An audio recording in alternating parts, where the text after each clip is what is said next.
everyone, welcome to my live creative time today. My name is Mandy Witherby from Mandy's Papercraft Creations, and I'm an independent Stampin' Up! Demonstrator in Sydney, Australia. Welcome to another week of creativity. Now I feel like the screen, I'm just going to see, oh I can, there we go, I can zoom a little bit. I just feel like so much has been changing lately with Facebook, and I'm actually going to shimmy over a little bit. The screen looks a little bit different, like it's sort of like wider than it used to be. It's a bit strange, but anyway, all good. And we don't have the what do you call it, the mirroring of the screen now, so that we used to have under the menu. So that kind of changes a little bit of,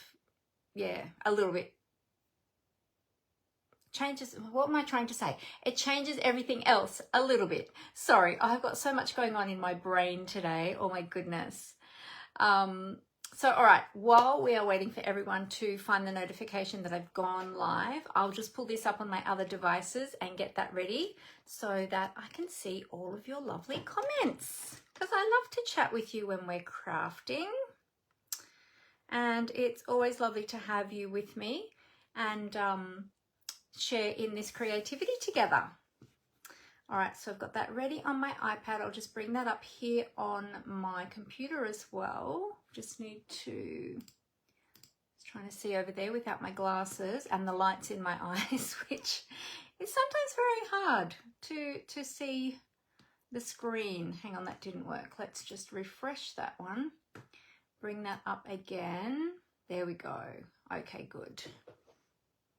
Mute that one. And I've got the screen further away from me at the moment because of the way I'm sitting, because I've had to reposition my camera. All right, there we go. Great, all set up, ready to go. Now, I hope that you are having a great week so far. We're just at the beginning of the week, of course, so I hope you had a great weekend. Let me know in the comments if you are here. Say hi. Share with me something about your weekend. I'd love to chat with you. And I have got lots of exciting things to share with you today. So it is an exciting, exciting week. Hey Leonie, great to have you here. Thanks for joining. Hey Danielle, great to have you here as well. Robin's here. Hi Robin, how you going? Great to have you here. So it is lovely to have you with us, ladies. So we're going to be sharing some new products today from the new annual catalogue that is launching tomorrow. I'm so excited. I hope you're excited too for all of the new products. So tomorrow we have got the brand new annual catalogue launching. We've also got the new online exclusive products releasing tomorrow as well. And we've also got some new kits tomorrow. We've got a special joining promotion starting tomorrow with amazing freebies in that. And I'm excited from tomorrow that I'll actually be able to start sharing the inside of this beautiful catalogue, because until it goes live to customers, we're not allowed to show you the inside. But from tomorrow, I'll be able to do that. So all of those things go live on Tuesday, the 6th of May. So when I say tomorrow, that's tomorrow our time, Australia time, and New Zealand, I guess too. So South Pacific. So America and the UK are just a little bit behind us because we live in the future. So what has everyone been doing? Share with me something about your weekend. What did you get up to on the weekend? We had a lovely weekend. On Saturday, I had my team gathering on Saturday afternoon. So that's always a great time, spending some time with some of my team members. And this month was via Zoom. So we gather together on Zoom and have a great time together. And we do team recognitions, and I update everybody with the latest Stampin' Up! News. We celebrate our team as well, of course, all their achievements for the month. And then we have a creative time together as well. So one of our team members showed us how to make a beautiful card, which I was going to make with you today, and then I thought, actually no, I'm going to change that up because I'm going to use some of the new products. But I'll give you a little sneaky peek because we might make one of these cards but use different products in the next couple of weeks. But it was Penny, our beautiful team member Penny. She did a fantastic demonstration and showed us how to make these beautiful bandstand cards. So they're like a 3D card. They've got a clear window here in the middle that you can attach your elements to, your decorative elements, and then you can put a message panel on the back. I've just left mine plain for the moment, but I probably will write a little note on a message panel and then stick it onto the back there. But I used some of the Last Chance products while I had the chance before they retire to create mine. So we might use some new products in the next couple of weeks, and I'll show you how to make one of those. We were going to do it today, but then I changed my mind at the last minute. Hence me being a little bit scattered today because I had so many ideas in my head. I was fixed on this. I was going to make this with you. Then I thought, well, I'll make that with the new in colors. And then I thought, wait, no, I should showcase some of the new designer series paper and some of the new products that are going to be in the new annual catalogue. And then I completely changed my mindset on what we were going to create today. So I've done it to myself. I should have stuck with the original plan. It would have been much easier, but all good. Danielle said she stayed at home on Saturday and had her in-laws over for lunch yesterday. Oh, lovely. It's always lovely to have those family get-togethers and around the meal table and, yeah, around the dinner table, I should say, and share a lovely meal. That's always fun. Great.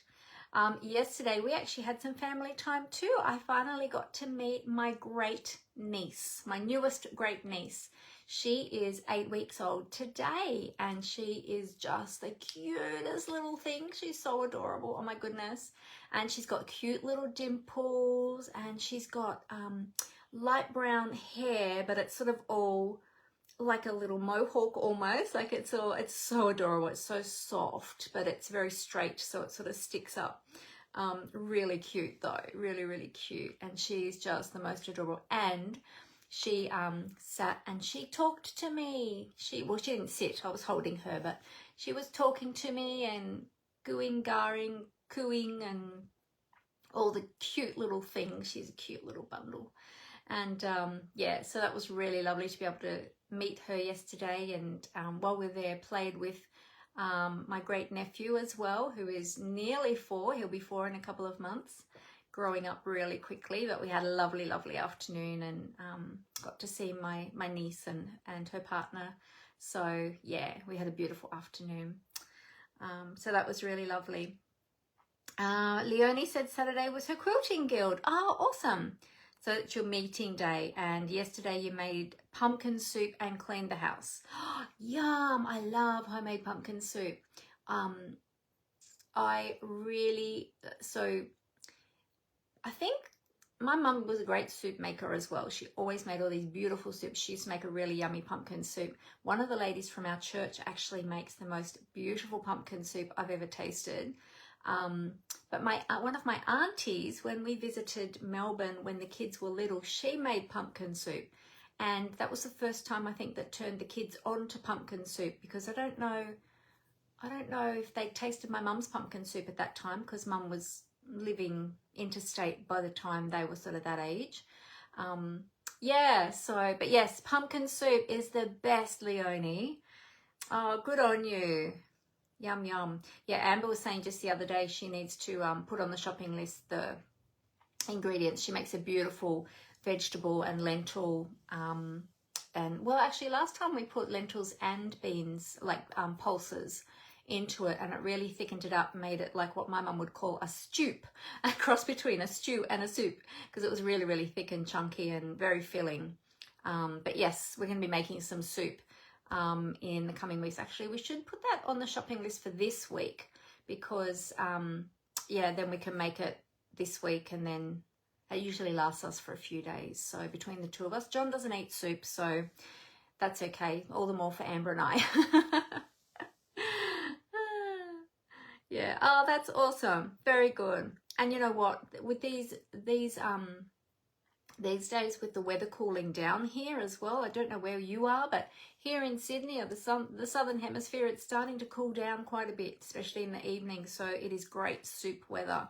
And it's those evenings where it's great to sit in front of the telly with a bowl of soup, or, you know, watch a movie, or get your blankie and snuggle up. It's great. All right.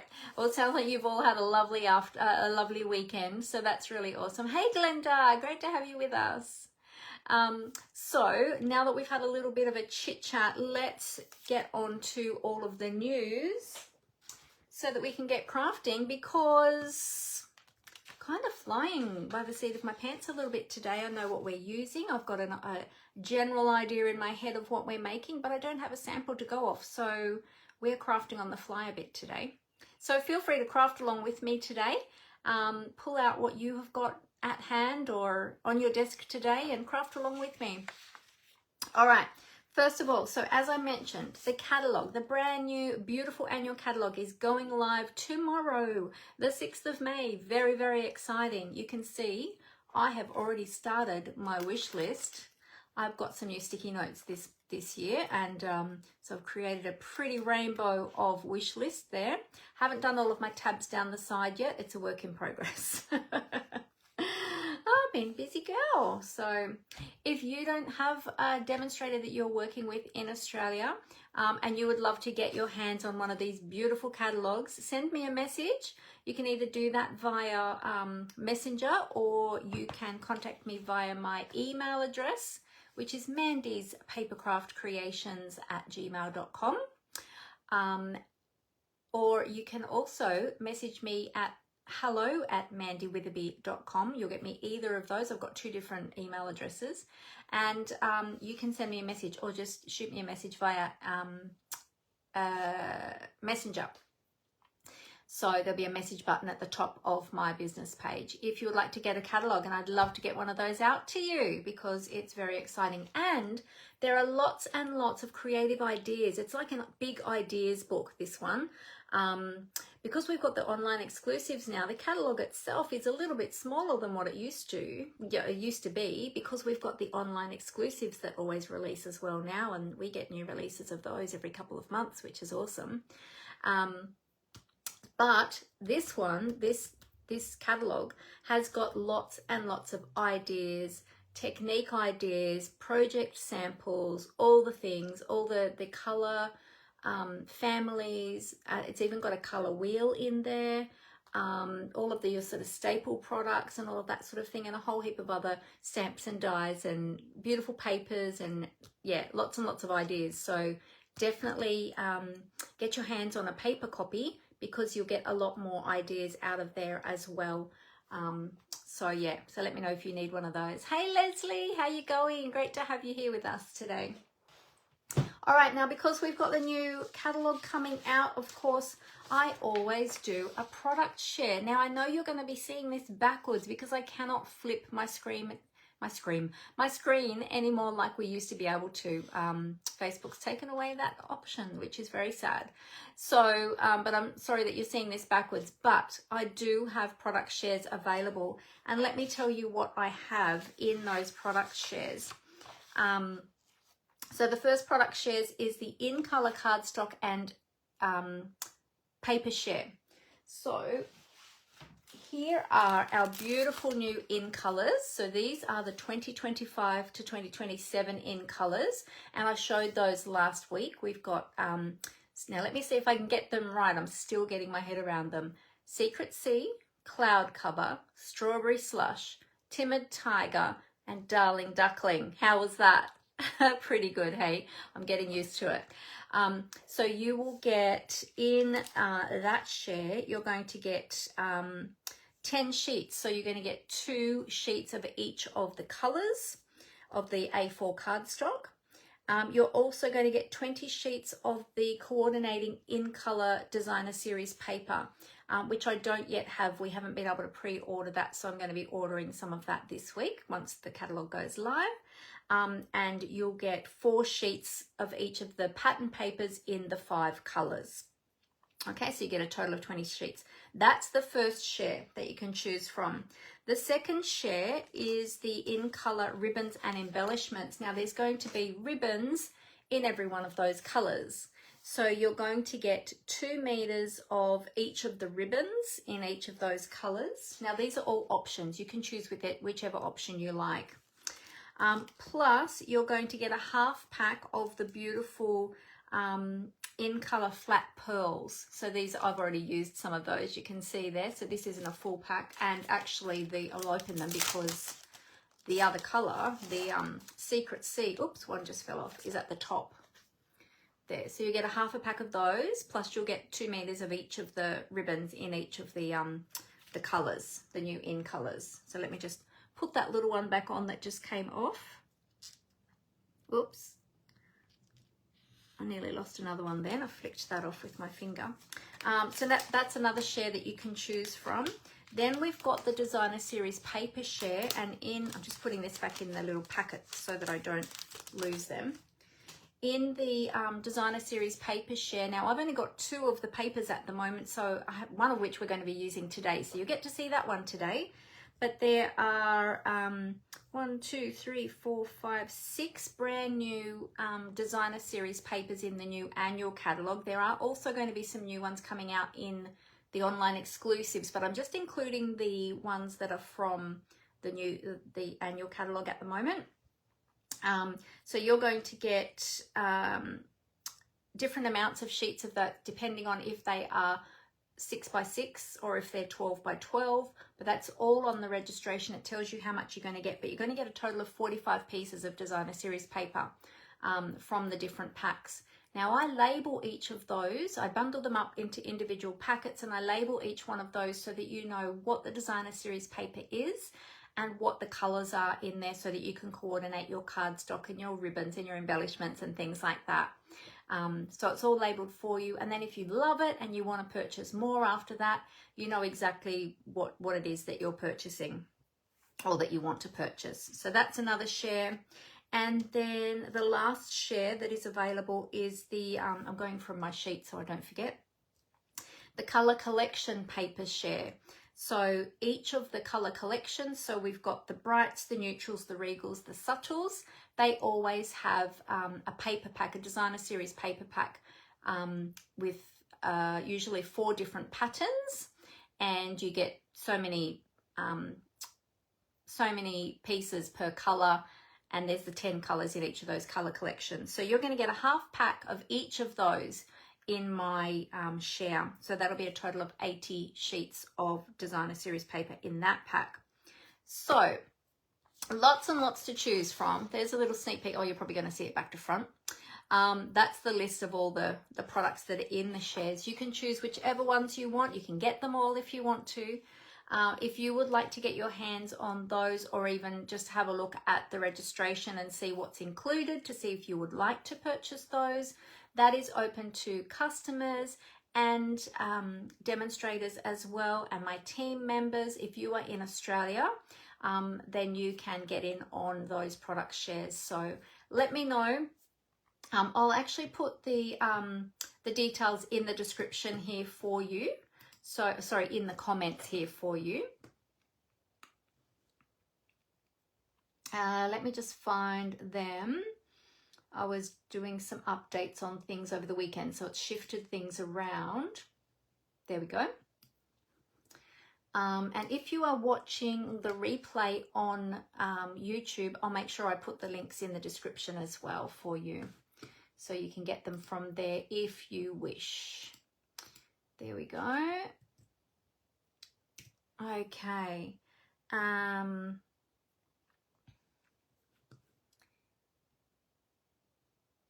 Oh, did I miss some chit chat back here? Hang on a sec. Question, today you tried to order the new in color re-inkers and it said invalid code. Oh, that's because they're not available till tomorrow when the catalogue goes live, Glenda. Yep, the catalogue codes are correct, but they won't be going live until tomorrow. So you'll be able to order them then. Yep. So all good. You haven't done anything wrong. You're just a day early. So all good. Wait till tomorrow and then you'll be able to put your order in for all of those beautiful new products. All right, so remember my catalog shares, and you can also, if you would like to, you can also go to my website and you'll find it there. You'll find the share information there too under my calendar of events. Okay, so if you're looking for it there, you can go there to Mandy Witherby. Oh, it's probably a bit hard for you to read it back to front. mandywitherby.stampinup.net. Okay, very easy. It's just my name and Stampin' Up and .net. Okay, so that's happening. Now also, as well as that, oh, I've got an extra blank page there. There we go. That's okay. Also, as well as that, I've actually got a new product card buffet coming up, and I'm running it on 2 separate dates.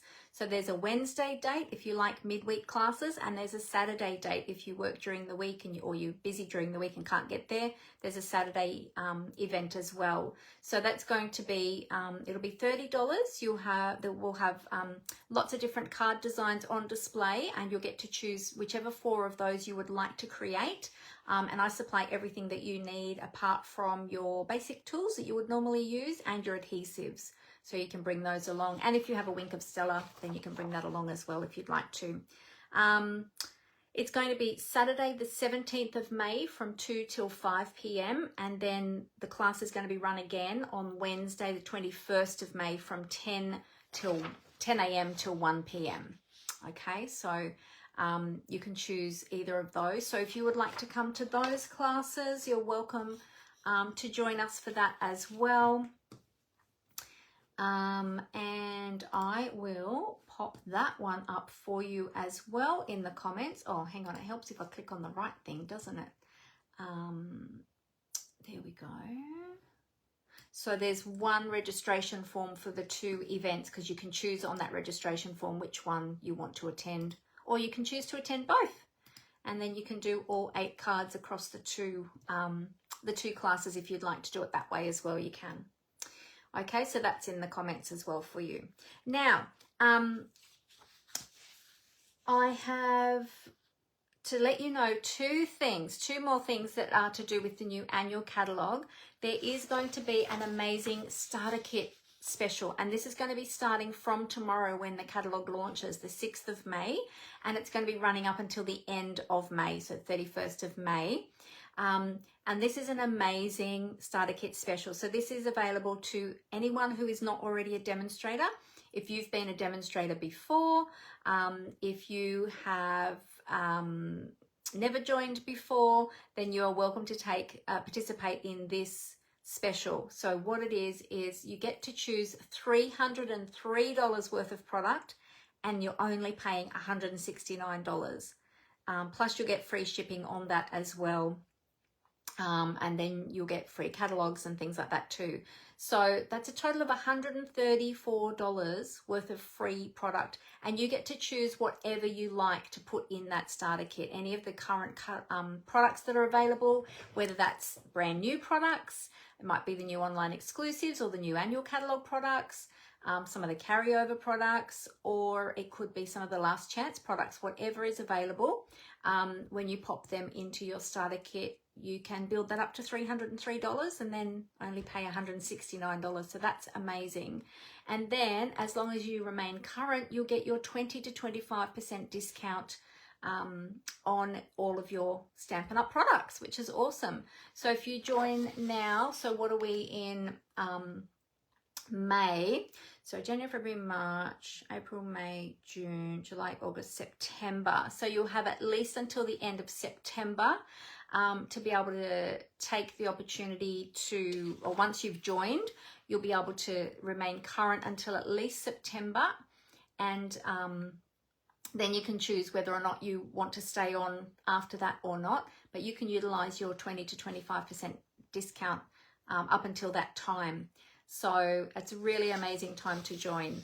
So when you join Stampin' Up, just know that you don't have to sell product if you don't want to. That's okay. You can simply enjoy the products yourself, purchase for yourself, and become a happy shopper, and have a great saving joining, purchasing your products at a discount You will be joining an amazing crafting community, and of course I would love to welcome you into my team if you are here in Australia and you don't already have a demonstrator that you're with. Then I would love to welcome you into my team here. And we have team members from all over Australia, and the majority of them are hobbyists. They just join for the fun, for the community, for the amazing discount, and we get together every month, sometimes in person, sometimes via Zoom, but we do lots of other fun things together. And of course, when you're part of the Stampin' Up community, you have the opportunity, you have so many opportunities to meet so many other demonstrators as well, both from here in Australia and globally, which is really awesome. We have our own Facebook group where we share lots of creative inspiration. It's called the Demonstrator Planning Place. It's for demonstrators only. Of course, we've got our website, so Stampin' Up share lots of information on there, and then we have our own team community as well, so our own team Facebook group and chats and all sorts of things that happen throughout the year. So it's lots and lots of fun. So if you love sharing your creativity with others, or you want to meet some new crafty friends, then come and join us. We'd love to have you with us. So we have a great time together. And I have to say, my team of Papercraft Gems, they are just such beautiful, beautiful people. And yeah, we've made some really beautiful friendships in that group, and team members have made beautiful friendships together in that group as well. So come and join us. Come and ask me more questions. If you've got any questions, feel free to ask me. There's never a silly question, because we were all back at the start once upon a time. And I'd prefer you to ask all of the questions and be sure that it's the right thing for you. And the other thing is too, if you do join and then you decide that it's not what you were expecting, or it's not what you're looking for, you can leave at any time. There's no lock-in period. So that's the beauty of Stampin' Up. You can leave at any time, so not a problem at all. And you get to keep your kit even if you do that. There's no penalties or anything if you leave. So that's a little bit about joining and the amazing join offer. If you would like more information, please get in contact with me, and I'd love to give you more information, have a chat with you if you'd like me to, or just send you information online. That's fine too, whatever you would like. Okay. All right. Now I need a sip of water, because that's a lot of talking. I am a good talker. Is that surprising?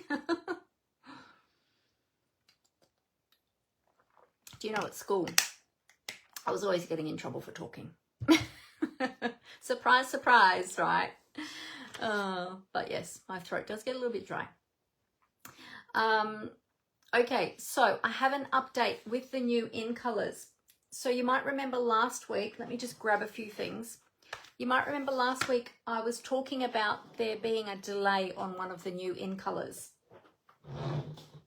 In fact, last week, when I created one of the sample cards, which is actually on my blog as of yesterday, because I didn't have the ink, I actually used the markers for the inking part that I needed.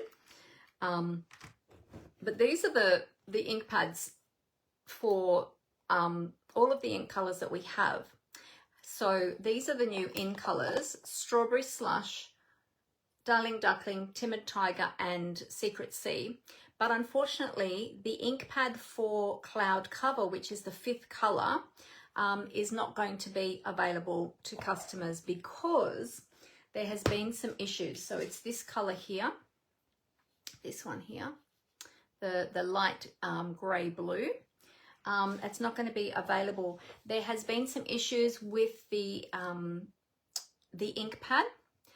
So what's been happening, so not the ink itself. So the ink itself will come in a refill like this. This isn't the one because we haven't been able to order them yet. This is a different color. This is actually Balmy Blue, but I just picked this one up to show you as a demonstration. So you'll be able to get the ink like this in the ink refill, but when the ink was applied to the foam in these foam Stampin' pads, there was a chemical reaction between the ink and the foam in the ink pad, and the color was shifting with some of the ink pads. So it was a bit hit and miss. It was random. Stampin' Up have done lots and lots of testing, and they can't work out what the issue is. It's rare, but it has happened in the past before with certain colors. and they've been able to rectify it. But for some reason this time, this particular color is doing some real weird things. So what they're going to do is they're still going to release the ink refill, because we can still use that. We still have the cardstock. We still have the Stampin' Right marker. So we'll be able to use that for some techniques and things like that in place of the ink. But what you can do is you can use the little uninked ink spots with the ink refill, and you can create your own ink pad, because the ink is not reacting with the linen pads. It's only reacting with the foam in the foam pads, because the foam is a chemical composition and the ink is a chemical composition, and that particular color just doesn't seem to like the foam pads for some reason.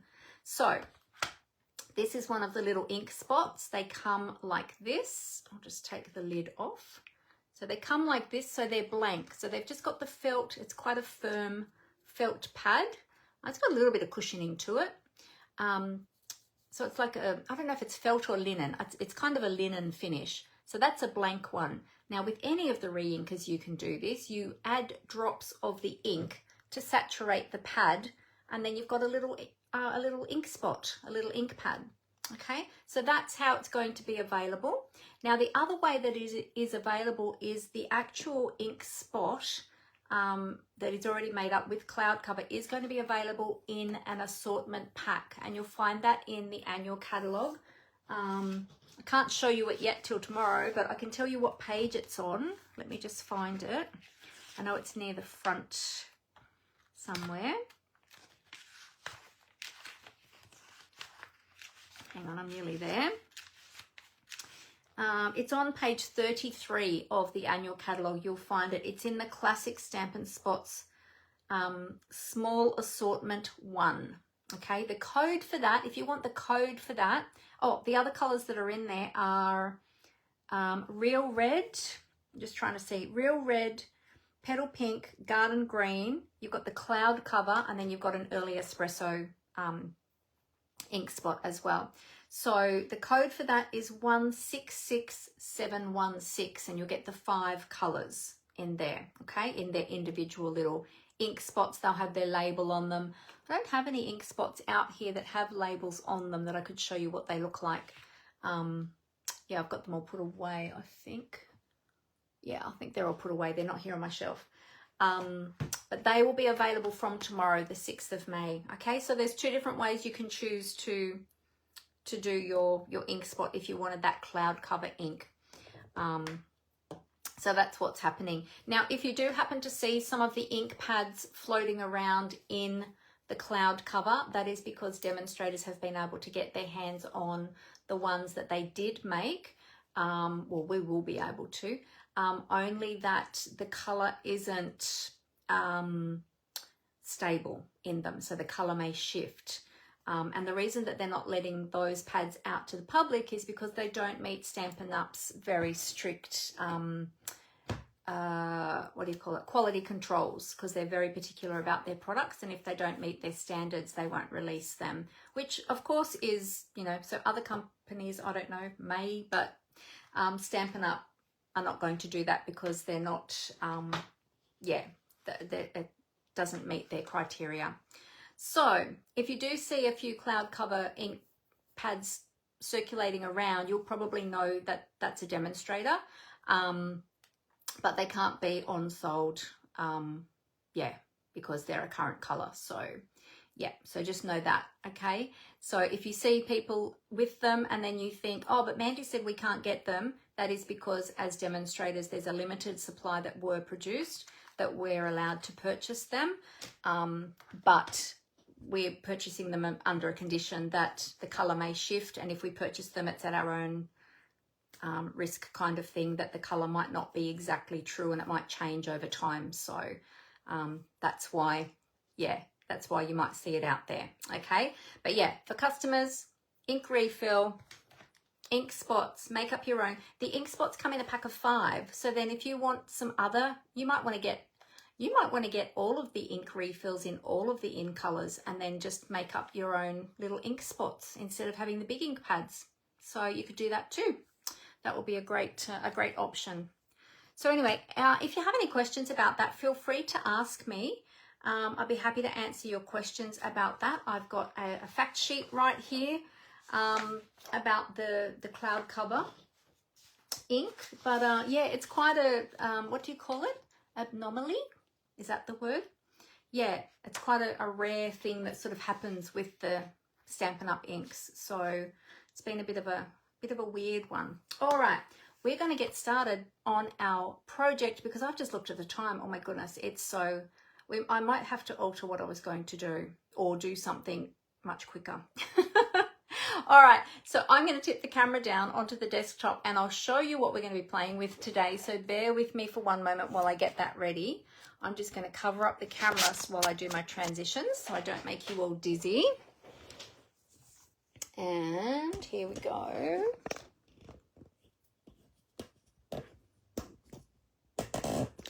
Tighten everything up.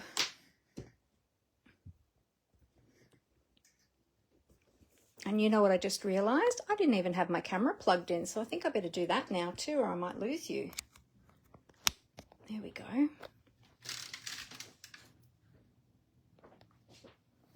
Let's see, is it straight? Okay, so let's do a flip. Okay, and we'll zoom in a little bit. There we go. Oh, I think I got that fairly straight today, first time. Amazing. Okay. Now, you'll notice a change in the sound. The sound will sound a little bit different because I've positioned the camera a bit differently now. For some reason, when I position it that way and it moves to the back camera, I don't know if there's a separate microphone or how it works, but it alters the sound anyway, which is a bit frustrating, but it is what it is. So we work with it how we can, right? Okay, so let's make a bit of space. We are going to today be playing with, now I've got my catalogue here, but I've got it off camera so that you can't see the inside because I'll get in trouble if I show the inside. We're going to be playing with the beautiful gallery suite, and this suite is a bumper suite. There are so many products in this suite. And I'm going to show you all of the bits and pieces, and then we're going to create a beautiful vintage card. I'm going back to my roots. I'm going back to my vintage, my favorite style. You all know I love vintage and distressing and all those things. So we're going to be doing a bit of that today. All right, I'll just move the papers out of the way for the moment, and I will show you. We'll start with the stamp sets. So this suite has 2 stamp and die bundles, okay? So it's like a big bumper suite. Now you can get the bundles separately. You don't have to get the whole suite, but I loved all of it, so I wanted to get it all. We've got the Gallery Blooms bundle, and we've got the Beautiful Motifs bundle. As part of the bundle, each stamp set has a coordinating die set, okay? You'll notice with the Gallery Blooms, we'll talk about this one first. Now this one, I'm just going to put my glasses on so I can read the fine print on the front of the catalogue. Hang on a sec. There we go. Front of the stamp case. This one is just showed at 90%. Sorry, so the images are shown at 90%. So the actual stamps are a little bit bigger. You'll notice that there's no sentiments on this stamp set, so it's just an image stamp set. You've got your sentiments and some decorative background stamps as well on the other set, okay? So let's have a look on the inside. I haven't used these at all yet, so they are still brand new to me and brand new to the catalogue. So you can see that they're a little bit larger than the images on the front, but we've got some beautiful florals in there. Lots of different types of florals. I know this one is called Queen Anne's Lace. I have no idea what all the other ones are. So, these ones look like roses perhaps, but I'm not even sure. Maybe these are some type of daisy. Are these peonies? Maybe peonies? I'm not sure. Anyway, if you know what they are, let me know. So we've got some coordinating dies. Now with this one, there's actually 2 sheets of dies. Let me just bring them out. So we've got the dies that, let's move that one over. We've got the dies that coordinate with the stamp set, or with the stamps. So each of the stamps has a die. They're the open dies that you see here. And then we've got some extra detail dies. So we've got some florals. There's some different florals. We've got some leaves here. So they're great to sort of coordinate. And then we've got in the same pack, we've got some more florals. And we've got another detail one that cuts out, I think it must be this one. And then we've got this gorgeous frame die. Now this frame die cuts out 2 sized frames, which you can layer inside each other if you like. And they'd be great to have dimension between the two. So it's like a 3D frame, or you can use them individually. Totally up to you how you want to use them. Okay, so we might try and use those today. I'll leave them out of the packet. So that's the first bundle. The second bundle is the beautiful motifs. It's shown at 100% on the front. So you've got lots of sentiments for lots of different occasions. So that's really awesome. And then they are also a photopolymer stamp set. So you can see they're printed there on the back sheet, so you can take them off these plastic sheets and stick them straight into the case. So you've got them held in place, and then also to that way, then you know if you're missing any when you go to put them back away. And you've got this gorgeous background. I love this sort of vintagey feel background here, and you've got a little bit of a squiggly one there as well. Now these dies, these are a little bit interesting because we've got 2 dies on here that cut out. So these, as you can see, they don't coordinate necessarily with the stamps at all because they're all sentiment stamps, but the whole thing all coordinates beautifully together. So we've got some leafy patterns here, and then we've got these 2 corner ones, but this one, so this one and this one, they cut out completely, I believe. So it's like a fern and then a Queen Anne's lace. This one, I think this one only cuts out portions, and so do these filigree ones. We've got like a decorative corner border, and then you've got sort of like this filigree design here, and they do a partial cut in the cardstock, which means that you can sort of pop up different parts of them. You can use this as a decorative corner, and you can slide something in under the edge. It's just like a really great decorative element that you can add to your cardstock or your designer series paper, but you might lose it in designer series paper, so I'll probably do it in cardstock. So yeah, so they're going to be fun to play with as well. I've seen people using them. I haven't tried them yet myself, but I've seen other people using them. Then we've got a beautiful damask, or damask, depending on how you want to pronounce it, embossing folder. This gives a beautiful, delicate background. Reminds me of like antique wallpaper or something, or furnishings. I'll just open that up. It's a very small pattern. I don't know if you can see that there. I don't have, I put paper, oh hang on. I did have a white sheet of paper here, didn't I? This is just, no, let's turn that over. If I close that there, can you see that pattern? It's very delicate and very pretty. So that one's going to be really nice to use. I think that one's going to be a favourite. Notice too that the pattern goes that way sideways down the embossing folder. So when you're putting your cardstock in, make sure you've got your cardstock going in the direction that you want it to be going.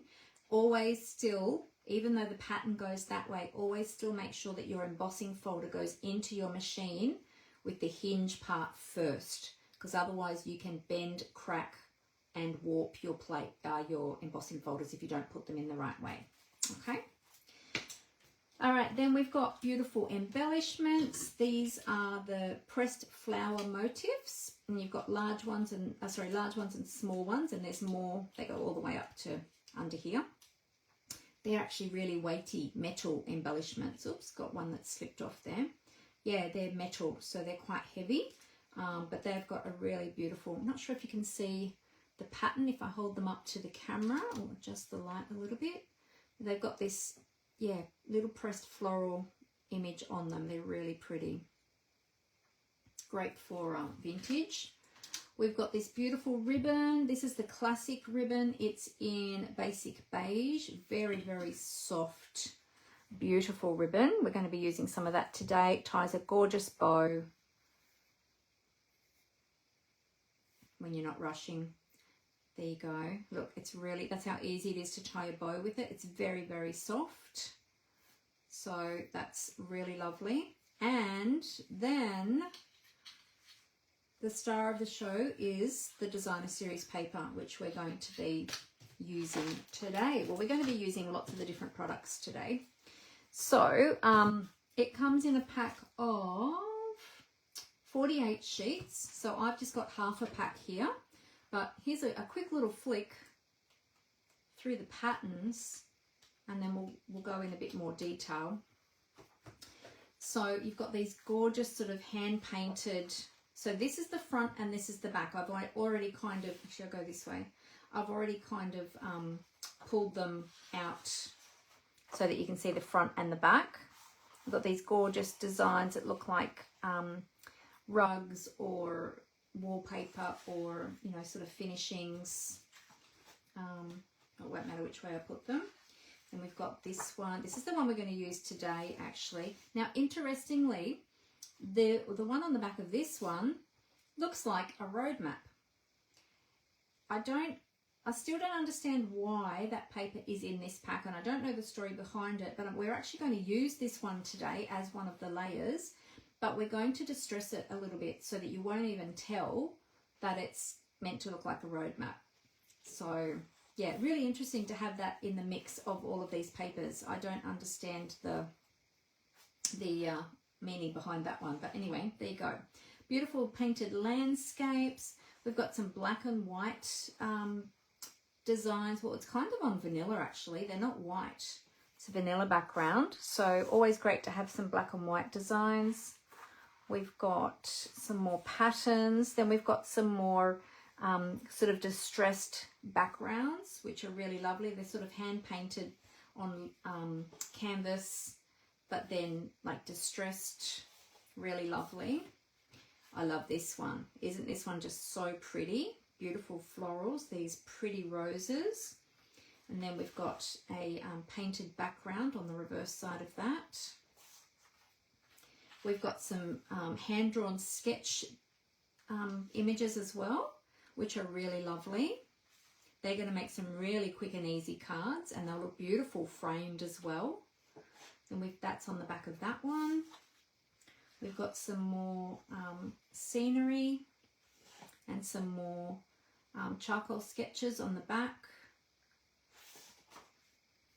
Some more beautiful scenery. These have all been hand painted and then photographed. They're absolutely stunning. Then you've got that damask image there on sort of a linen look paper. We've got some more hand-drawn or hand-painted. I don't know, they look like they're drawn ones, those ones. Some leaves or trees. Look like trees. They've got tree trunks. They look sort of like Japanese. What are those trees called with the? I'm trying to think what they're called. I can't think what they're called. Not maples. Can't think what they're called. But anyway, there's a hand painted background. We've got these gorgeous roses. Look at that. Hand painted roses. Absolutely stunning. This one has on the back of that, it has a beautiful soft blue and vanilla design. We've got a water scene there with some boats and beautiful sky. And then we've got some, what would that be, pecan pie painted background with a bit of an ombre effect. How beautiful is this little cottage? Look at that little cottage, little country cottage with the little path, or it could be a little stream. Isn't that just so beautiful? And then we've got some more painted background there with a bit of texture to it. So that's the paper. Isn't that beautiful? That's all of the products in, that's just a half a pack. So you get double that amount in the pack. So that's all of the products in the suite. And that's the beautiful gallery suite. So that's what we're going to be playing with today. So we better get started. All right, now I have chosen, I'm actually going to frame this one. I want to frame this one and put that in my craft studio. And I've bought 2 frames. I bought a black frame, a black square frame, and I bought a white one because I wasn't quite sure which color it's going to look better with, but I'm thinking it might look better with the black because it's got this darker tabletop here. And the flowers are more sort of vanilla rather than white. So yeah, anyway, I haven't got to that yet. But we are going to use this one and this one to start with, and then we might add in some of the others. I've got a little bit of an inspiration. It's the card that has inspired me is one that I was going through some old photos last night that to delete and make some space on my hard drive. And I was back in 2014, I think it was, and there was a card I had saved from Pinterest back in 2014, which was a vintage card. So that's kind of my inspiration for today, because it's not a design that I had used, similar to some I've done before, but it's not one I'd actually done. Now I don't have those exact products, of course, but we're going to change it up. So I'm going to grab some cardstock, which I haven't grabbed out yet. So let me grab that. You can sit there and look at the pretty paper. Oh, I just noticed there's some comments. Oh, Leslie says she loves the ink spots. Yep, she uses them quite a lot. Yeah, they're good, aren't they? And they're great for those smaller stamps as well. Yeah, they're really awesome. Do you know what? Before I joined Stampin' Up, I was mostly using that size ink pad. I was mostly using like the little ink spot size stamp pads in my crafting. For years I was using them. Yep, and yes, Glenda says the ink spots are good for traveling and for workshops. Yep, definitely. Yeah, I always travel with ink spots actually. Whenever I go away, that's what I take. Yeah, that's great. Leonie says she's been buying ink spots and the refills whenever new colours come in, and then if she decides that she really likes them, then she gets the big ink pad. That's a great tip, Leonie, actually. Yeah, that's a fantastic tip. Thank you for that one. Great idea. All right, let me grab some cardstock that is going to coordinate with, actually I'm going to have to take this one with me. So 2 secs, I'm going to grab my cardstock.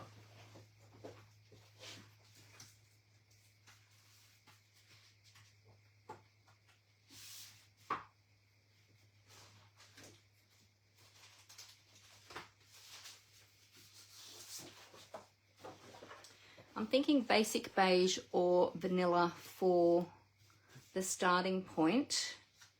And then we're going to need some mossy meadow and potentially some crumb cake and pecan pie.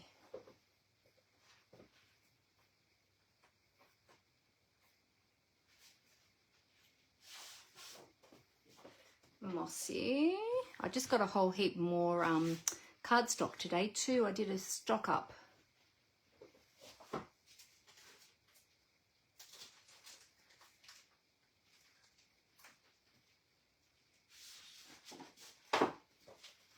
There's the pecan. We've got a little bit of pecan in here. And what was the other colour I said? Mossy pecan crumb cake.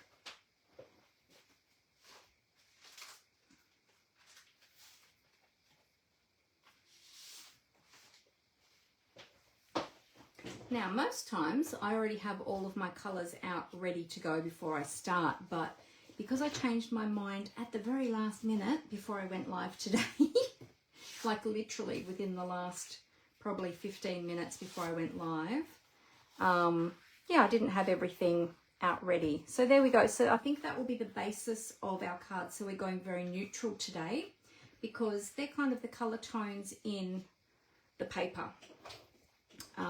So that's going to be our starting point, okay? So I'm going to be doing a bit of distressing today, and yeah, and then we're going to build our design as we go. All right, so let's get started with a card base. Now I'm thinking, because this is going to be the first layer, so I'm thinking, do I do it on the green or do I start with the beige? I think the beige is going to be too, oh yeah, that's too wishy-washy. Crumb cake might work. Crumb cake might work. Let's have a look. Yeah, no, I think we're going to go with the Mossy Meadow, and that's going to be our second layer. Actually, let's see about that. So that's going to go like that. Ooh, actually the pecan pie might be nice because it'll pick up the pecan in the flowers here. Or do we just go with vanilla? Keep the base very plain. Maybe we should just start with vanilla and build it up from there. Let's do that. That'll give us a light base to start with. We can always add in the deeper colors as we go. All right, now we are today going to be making a square card. Now I'm not sure if you, it's been a while since I've made a square card, but not sure if you guys make square cards at all. Now you can probably do a similar design with a normal rectangle card, just shrink everything down a little bit. But I decided that I'm going to do a square card today. All right, so we're going to have our square card being 14.5 by 14.5 square. So we're going to want to cut this at 29 centimeters. Actually, we'll go this way first. 14.5 centimeters or 14.5 centimeters across the short side. Okay, and then we've got this nice big long strip that we can use for other things. So it's always good to do it that way first. And then we're going to cut this way at 29. And just trim that little bit off the end there. Then we're going to score at 14.5 or 14.5. Okay. Give that a nice good score. There we go. All right, and that's our card base. Now, Stampin' Up, of course, don't sell large square envelopes. I have requested them. They haven't put them, they haven't brought them out yet. I'm hoping that they will one day. But if you have a envelope making board, I forget what it was called. Envelope punch board, I think it was called.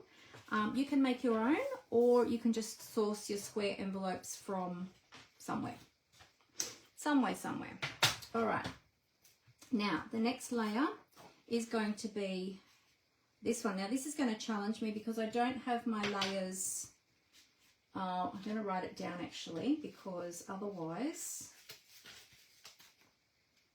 I'm going to get myself in a muddle if I don't write it down. Okay. So we have 14.5. Oh, it should be pretty easy because it's square. 14.5 by 14.5 for the base. Centimeters, that is. Working in centimeters today. Don't ask me to do this in inches. I will be lost.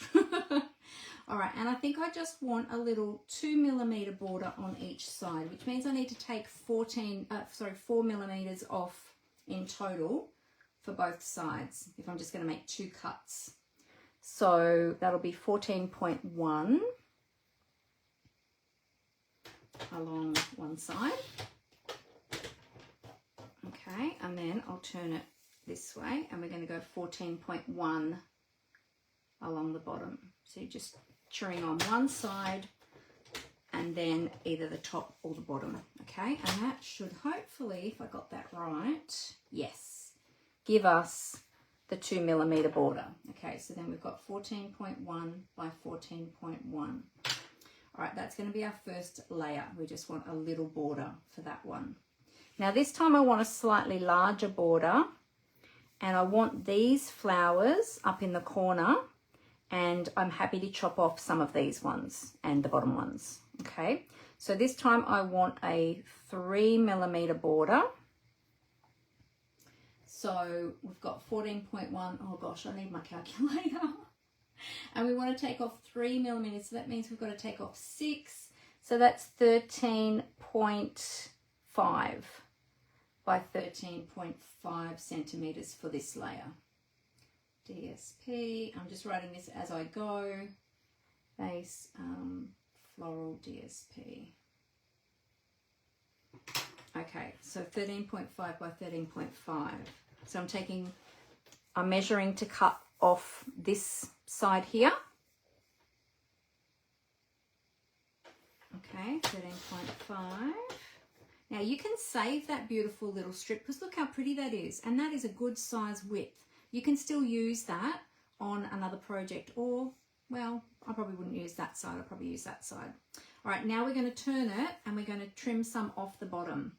So we're doing 13.5 from the bottom as well. Okay, and we can save that little piece as well. Okay, we can use those 2 decorative pieces.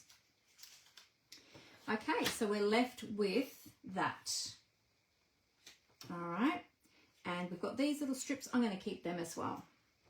All right, now before we do anything else, I'm going to distress these. So I'm going to grab some scrap paper. I've got some cut up grid paper here. And we're going to do a little bit of distressing. So we're going to do some ink distressing, some scissor distressing and some ink distressing. So I'm going to pop that to the side. We're going to do our scissor distressing first. So I'm going to grab my sharp snips. So I've got 2 pairs. I've got a sharp pair, which is for this kind of thing and for cutting ribbon. And then I've got a blunter pair and blunter older pair, which I use for cutting adhesives. But I want to use the sharp pair. Now be very careful when you do this because these paper snips are very, very sharp.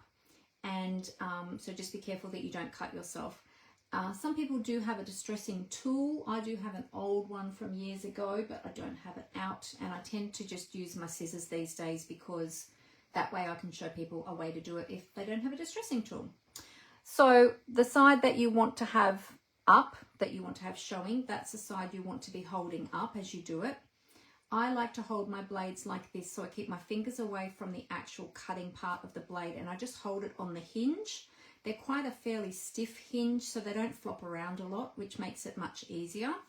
And with my cardstock, I'm kind of supporting the card with these 3 fingers at the back and my thumb at the front as we go, so that I don't, so that I've kind of got control. Hang on, I need my glasses again. There we go. All right. And we're just going to run the scissors down. Now you'll notice I've got scrap paper underneath me to catch the majority of the fibers that are going to come off this. So we're roughening up the edges, we're distressing them, aging them. If you get some tears, that's good too. I'll probably even add some on purpose. Sometimes it can tear a little bit if you go a bit hard with the scissors, or depending on the sharpness of your blade of your scissors. And you'll see that I'm holding the blade at a 45-degree angle to the paper, okay? So not doing it at the top like that, I'm holding it exactly 45 degrees. 45 degrees? Is that the right? 90 degrees. Is that 90 or 45? Oh my God, I think it's 90 degrees. Is that 90 when it's straight up and down? Amber will tell me. She's a maths whiz. All right, so this does get messy, but it's lots of fun.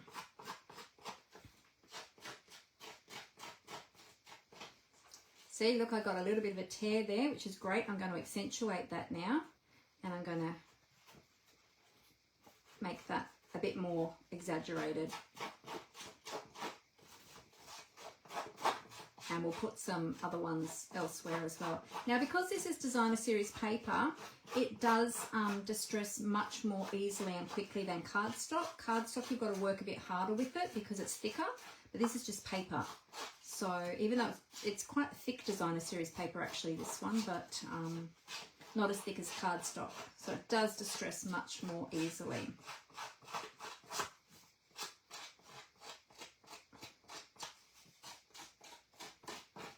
All right, so then I'll run my finger around those just to get rid of any excess. And then I like to just bend them a little bit with my fingers as well, just to give it a good scrunch those corners and then put them back out. Now, if you don't like distressing, and I know that some people don't, that's okay. You can just do the ink distressing. This just gives it a more aged sort of look. See how I'm just crumpling that? I'm doing it quite quickly to get through the project, but yeah, you can take your time a bit more with it. All right, and then if you want to do some little tears, you can do, where did I get that other one? Up here. So I got that one up here. I might put another one down the bottom here and purposely tear that, and then I'm going to just roll, sort of roll and push and manipulate that cardstock to soften it up a little bit so that it sort of looks like it's a nice tear. So it's sort of, it looks like it's aged, not just, yeah. All right, so that's that one. Now, I have got a few fibres that didn't go on the paper. Usually when I do this in classes, or I have classes that we do distressing, I have containers for people to do their distressing over, and I didn't even think to grab one today. I could have grabbed one from the studio, but I didn't. We're going to do exactly the same with this piece of paper as well. Now, this paper is one of the papers that is in the product shares. So if you love this paper, then this is one of the ones that is included in my product shares. It's going to make some really beautiful projects, this one, and I love vintage cards, so this is going to be, it's my favorite my favorite design, my favorite, what's the word, genre? My favorite style, that's the word, style. My favorite style is vintage. I do a lot of different styles just because lots of people have different tastes, so I like to do things that suit everybody, but I always go back to my roots and do the vintage projects. They're the ones I enjoy the most.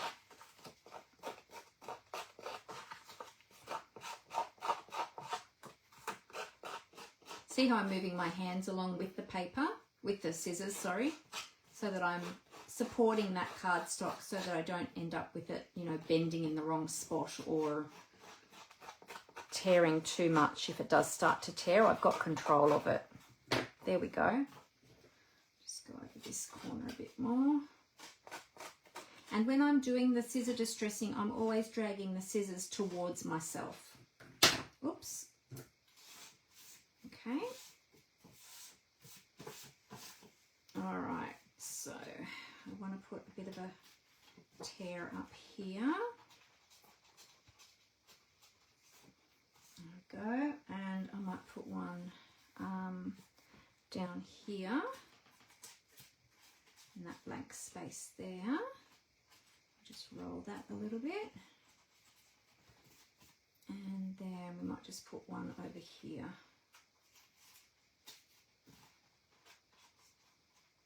Oh, it kind of ended up with them. I didn't really want them exactly opposite, but that's okay. It's ended up with it being that way, so all good. All right, now look at all these fibres I've got everywhere. I'm just going to close my scissors so I don't accidentally cut myself. I'm just going to quickly clean up all these little bits and pieces. If I had a thought about it, I would have actually got out a full sheet of grid paper to have underneath me. I had a thought about that ahead of time because that would have saved a lot of cleanup, but that's okay. There we go. Oops, I didn't get the ball off.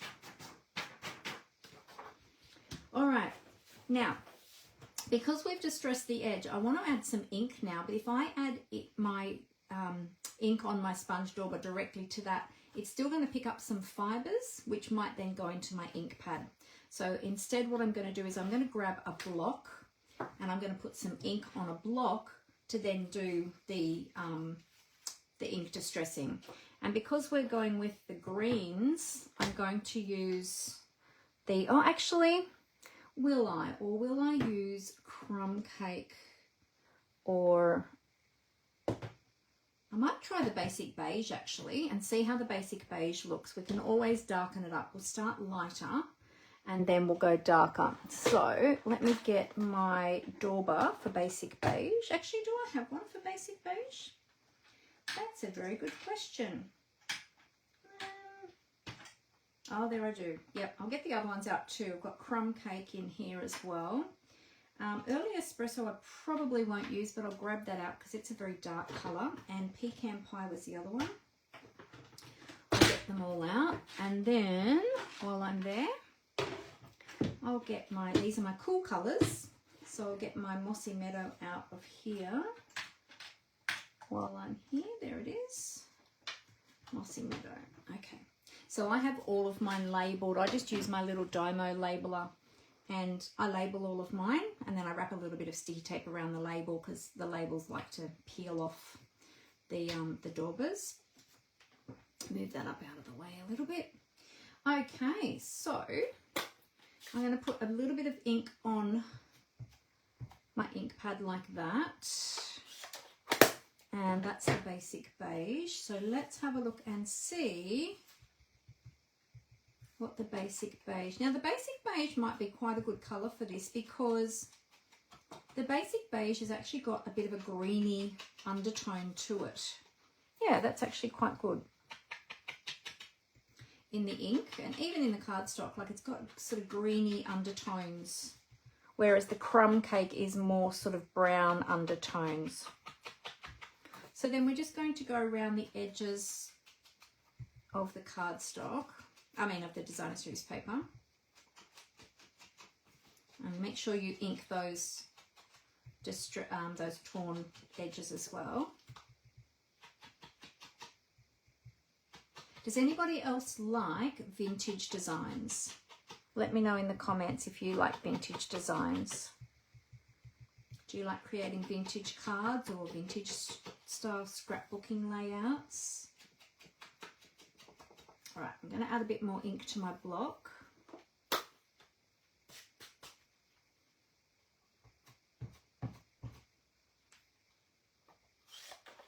Oh, Amber said, do you cut the square out of the middle of your DSP layer to save it for another project?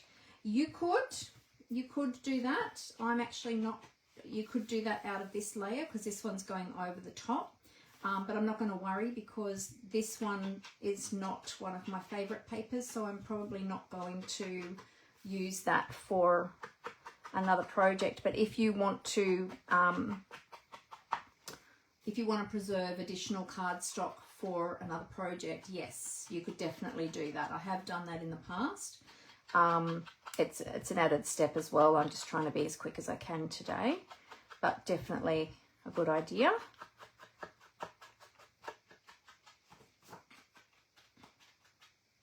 There we go. All right, so we've got all of those all inked up. Okay, we're going to do the same with this one.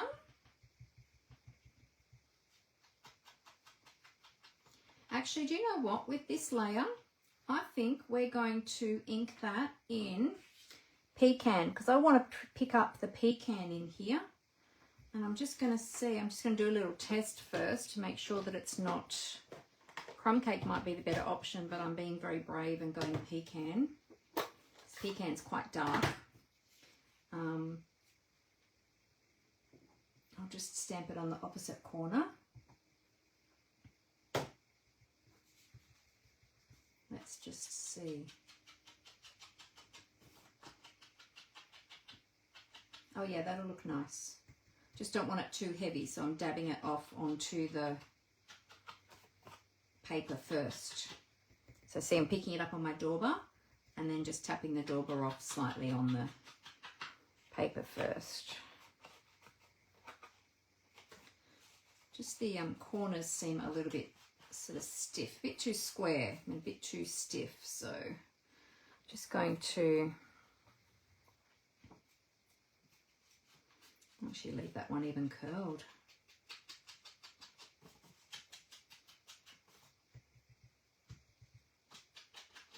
Yeah, I like that. It's picking up the brown. The brown tones in the flowers, which is lovely.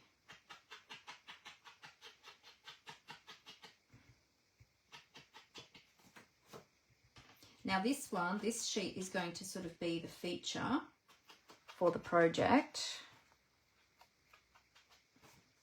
Let's do that corner too while I'm at it. Soften them up a little bit. I didn't manipulate this one as much with my fingers actually, I just realised after I scissor distressed it, so it's not quite as softened. I should go back and do that. It's not quite as softened as the first layer, this layer, because I didn't go back in and roll it with my fingers, and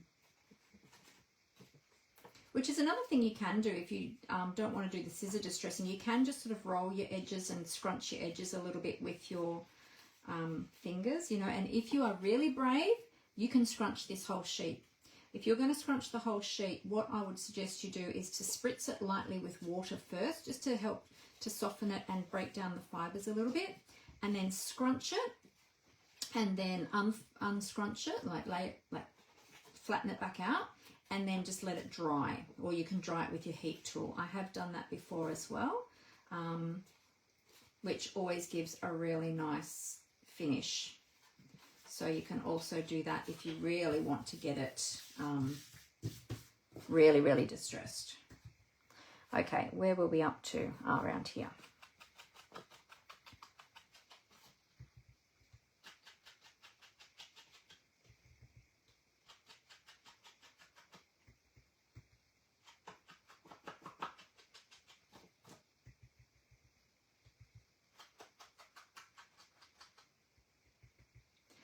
Leonie, I was going to ask you, oh, Leslie, you love vintage? Yeah. You and I have very similar styles, don't we, that we love? Yeah. When have you made a vintage card recently, Leslie? And Leonie, I was going to ask you about your quilt. You mentioned that you went to your Quilters Guild on Saturday. What quilt are you working on at the moment? What's the design of your quilt that you're working on? There we go. That looks beautiful. Oh, that was a good choice for the edges of that one. Oh, hey Vicky, how you going? Lovely to have you here. We're making a vintage card today with some beautiful new products. All right, so that is looking awesome. In fact, I like that brown better than I like the green layer below it. I wonder, should we go over that with... No, I think I'll leave it so that it pops more. Let's just scroll up. I'm just going to scroll up, see if I missed anything. Oh, hey, Michelle, how you going? I didn't see that you had jumped on. Lovely to have you here. Did I miss anything else? I think that's it that I missed. Okay. All right. So we'll close that one up. We are going to adhere these now to the card base, but to me that card base is now looking a little bit stark, and I think it needs a little bit of inking as well. Now the question is, what colour are we going to ink around the edges of the card base? Looking at the colours that are in the paper, do we go green or do we go the brown tones? I'm liking the look of the brown tones actually, so I think we're going to go with that. I think we might try do we go pumpkin pie or do we go crumb cake? We might stick with the pumpkin pie because that's the colour that we're picking up in the flowers. I'll just put a bit more on there. Oh, Leonie's doing a Dutch heritage quilt in blues and creams using a tulip design. Oh, wow, that sounds amazing. That sounds so beautiful. You'll have to show me some photos when it's all finished, Leonie. Yes, this is the right colour to use. I love this. All right, so pecan pie, we're just going to dauber a little bit around the edges. Again, not going too heavy. I'm dabbing the dauber off on my paper first, just so we don't get any real heavy blobs of colour.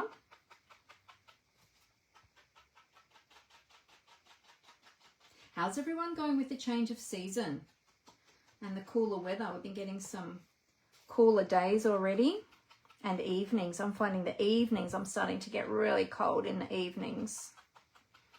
I even got my blankie out the other day, or the other night, I should say. My nice warm blanket. Whenever Callie sees me get the blanket out, she's like, cuddles, I want cuddles. Get me up, she says, get me up.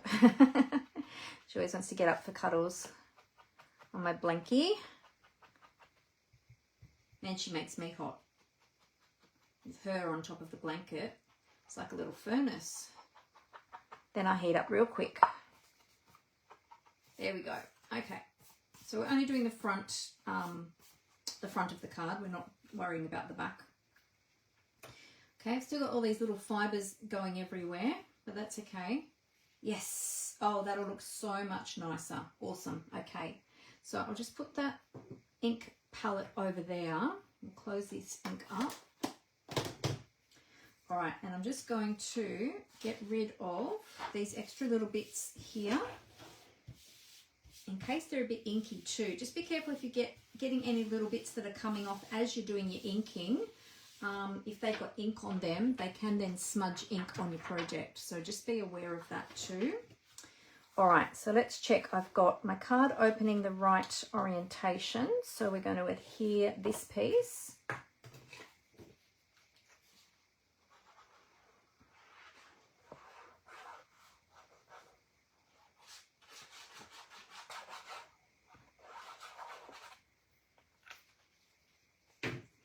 You don't have to take the glue right to the edges on this piece because the edges are distressed anyway, so they're already curling up, so it doesn't matter. There's a little bit of extra cardstock there at the top.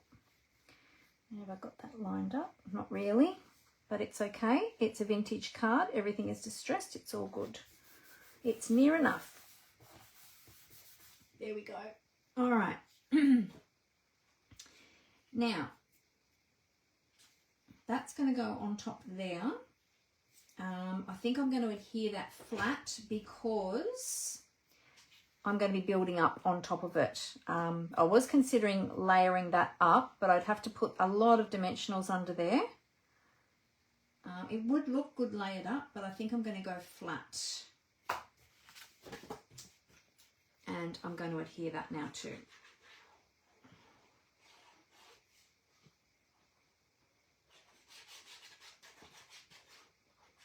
Can be quite, you know, messy with the glue on this side. It doesn't really matter. Make sure I've got my card opening the right way again. Yep. And this one's going down in here. Okay. Beautiful.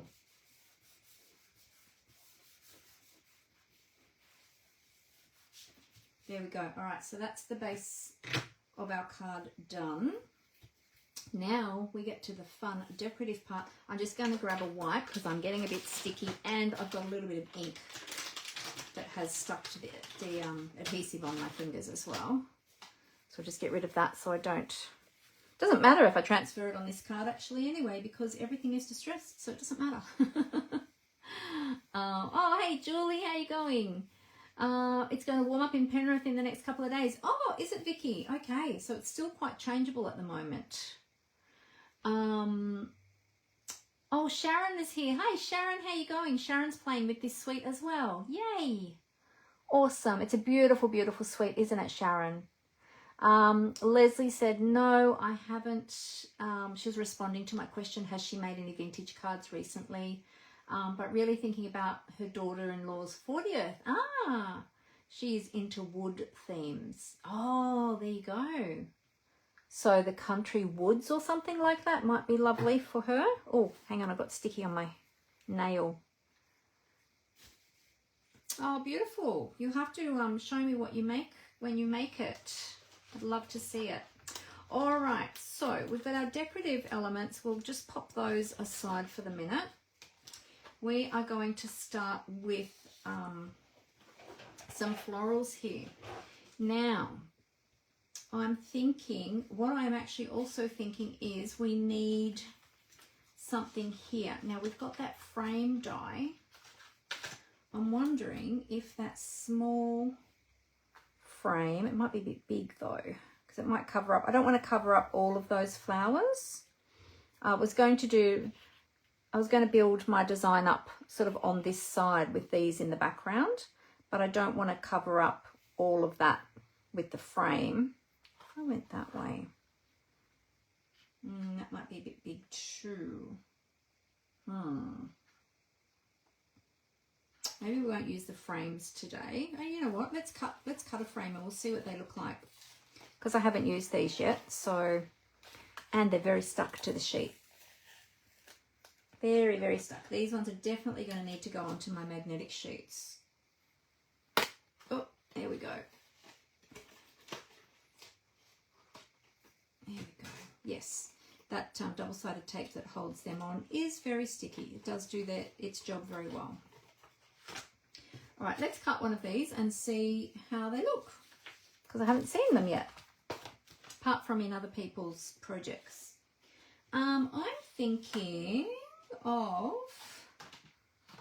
just doing it in basic beige for the moment. So let's trim this down a bit to a usable size piece. You just cut this A4 sheet in half, and then I'm turning it on the long side and cutting it in half again at 10.5. And then we'll cut it from there. Yes, see, look, that's almost the right size. That's sort of a card front size. That's the size of cardstock you'd want to be cutting, die cutting this frame. Now this one is not going to fit in my mini machine, I dare say. I don't think the plates are wide enough. No, so it needs to go through the large machine, which I've got just off camera. I'm just going to quickly run that through. Save me lifting the machine over.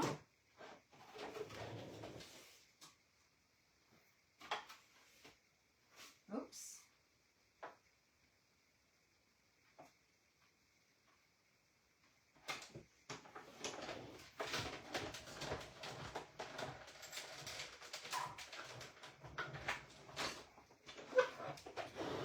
Okay, now of course when you're running through any die, as I always say, when you're running through any die through your machine, always make sure if it's got a straight edge like this, put your die on a slight angle to help your machine feed it through. If you put it straight across, it's going to be hard for the rollers to pick it up, and you're going to get a real speed bump, and especially at the other end as well. Okay, so always put it a little bit skew-if. Probably don't need it at quite the angle I had it, but that's just how I put it in. Okay, so there's the outside bit, and now we've got our frames. Oh, we've actually got 3 pieces. Now you've got these little release holes. If your cardstock does get stuck, oh, there you go, I just tapped it and it came out. But you do have release holes for both of those frames, okay?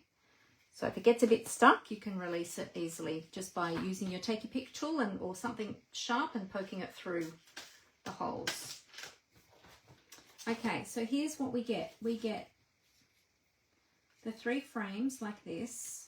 Okay, so you've got this piece in the middle, which is just a rectangle. So you can use that for stamping a sentiment or using it as a layer to put pieces on, you know, whatever. Then you get these 2 frames. So this one is just a plain frame. There's a slight beveled edge just here on the inside. I'm not sure if you'll see that on camera or not. And then this one has got the little frame details in the corner, and then a beveled edge, a little beveled edge detail around the side. A bit hard to see on camera, but yeah.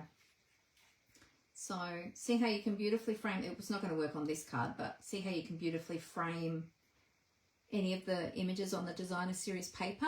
Like that will just look simply stunning on a card on its own with a little sentiment, and you've got a beautiful, quick and easy card.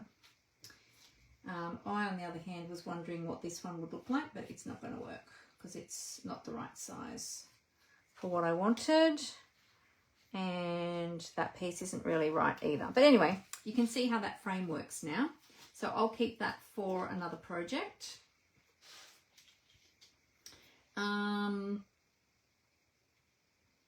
Let's do some of the flowers. I think because we've got this beautiful floral here and I don't really want to cover that up completely, I'm thinking, what have I got in the dies? I might use some of the smaller stamped images. I do love this one, but I might stamp it and just see. I'll stamp it and see how. Actually, I'll take it off the noisy. Take it off the backing sheet first, and we'll see how big it is. So when you peel your photopolymer stamps off their backing sheet, when they're first new, they're quite sticky. So just do it very gently so that you don't damage them or tear them. Now when you're putting them on your block, put them down onto, make sure your paper is clean. Just put it down onto the paper, let it relax into its natural form first, especially because this one's got a stem and it does have a coordinating die. We want to make sure that it fits into the die. So just let it relax into its natural form. If you're unsure and you want to be 100% sure that it's going to die cut out properly and the die is going to fit around it and it hasn't pulled out of shape, especially with this stem, what you can do is take your die and put it face up, no, face down. Got to remember which way to do this. And then you can lay your stamp on top of it. Make sure that that all lines up nicely. And then you can pick it up with your block. So just make sure that's all lined up nicely in the stamp, in the die, sorry. And then I'll grab my block. We're going to need a bigger block for this one, aren't we? Is this one? No, we need the big rectangle one. That is the E block. The E block. And then we'll take that to the stamp, pick it up, and then we'll just take that die off. Okay, so now we know we've got it in the correct shape. Now the next thing you've got to do, because it's a new stamp, is we need to clean it first before we use it. Because the photopolymer stamps come with a bit of manufacturing oils on them, or oils from the manufacturing. So we're going to give that a good clean. So some people like to ink them up first. I just find I just use my chamois and then I just give them a bit of a twisty turn. Just be careful of that stem, that you don't lift that as you do that. Give it another clean and another stamp off. Okay. Some people like to ink them with Versamark first. I don't like to do that because I find it leaves a little bit of a film on them. So I just like to do it that way. All right, now, colour. What colour shall we make the outline of the flower? I am thinking we should do it in, let's see. I might do early espresso. So we stay in the brown tones, but we're not quite down as deep as the blacks. Or you could maybe do it in basic grey as well. I better get my cardstock ready to stamp it onto. I think I'll go with the, I think I'll stamp it onto vanilla. I don't know if that's going to be big enough though. Oh yeah, that'll fit. Okay, whoops.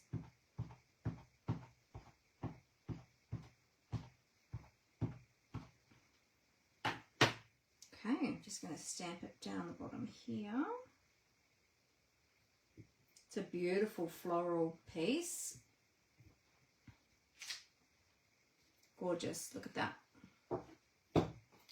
Let's see how will that look on there. It's going to be quite heavy. I might do another one in the pecan pie and just see what that looks like. Just give that a clean first.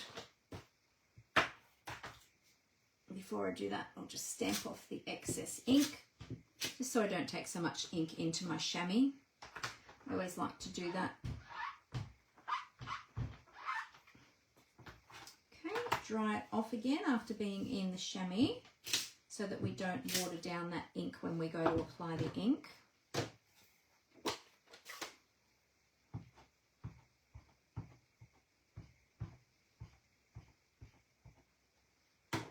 we go, we'll stamp another one up here.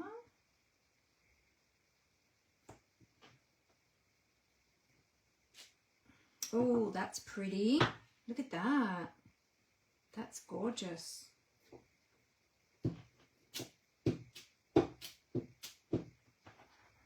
Okay.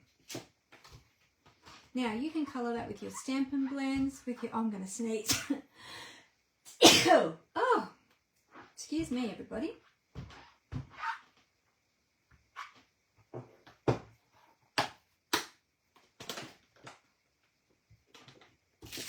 Dry that off. There we go. Close up that ink pad. Now I was just thinking, I wonder if, no, we could colour that. I'm just going to chop off that top part of that cardstock there, just because it's getting in my way. You can then colour that with your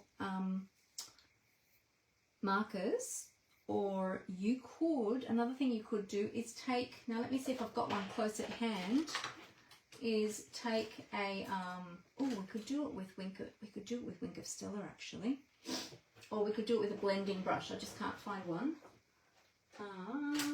And we can, oops, sorry, where are my blending brushes? Oh wait, here's one. So we can either use a blending brush, or we could use a Wink of Stella, and we can actually take that colour and use that colour from the ink and blend that into the flower. So you're just picking up some of that ink with the blending brush and just blending that into the flower, just to give it like some soft colour.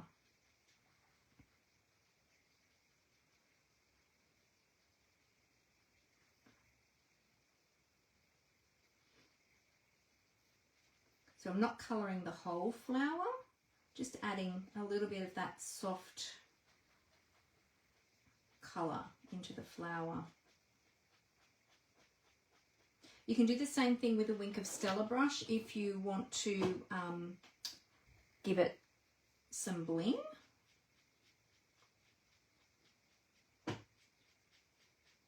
Now the good thing with the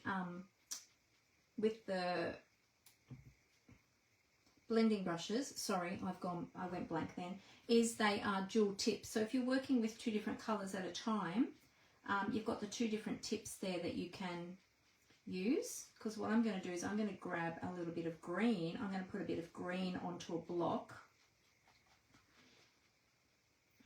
The centre's a little bit darker, so let's make the centres a little bit darker. Now the thing is too with the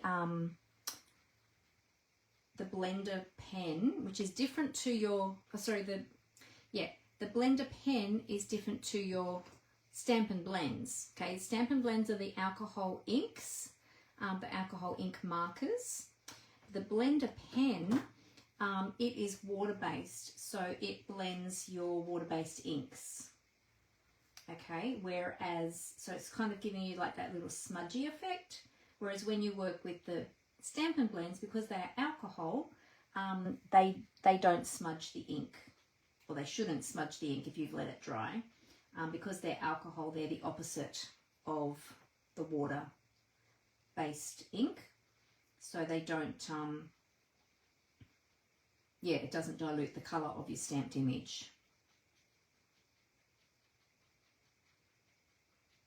Okay, so we just got some nice soft colour there in the flowers. Now for the leaves, we don't want them to be brown as well. We want them to be green, like the green in here. So I'm going to take a little bit of Mossy Meadow. So to clean the tips is really easy. You just scribble on scrap paper, and as you do it, twist your brush like that so that you're getting each side of your brush, and then you're ready to go. Once that comes clean, you're ready to go with your next colour. Or you can use the other end, the other tip. Or if one tip gets dry, you can use the reverse one. All right, now I'm going to get a little bit of this ink onto a block. Now that's a lot of ink, okay, and it's a very dark colour and we don't want it to be too dark. So just going to grab a little bit from the edge there, test it on the paper, and once I get it nice and light, then I'm going to take it onto the leaves. Okay, so we'll do the same. Don't want to get it dark, just a little bit light, and just add a little bit of colour in there in the leaves. It doesn't even have to be all coloured, it doesn't need to be neat. It's just to add some soft colour, because we've got soft colour in the flowers, so if we had bright coloured leaves, like, it would look a bit odd. So we just want to add a little bit of soft colour in there.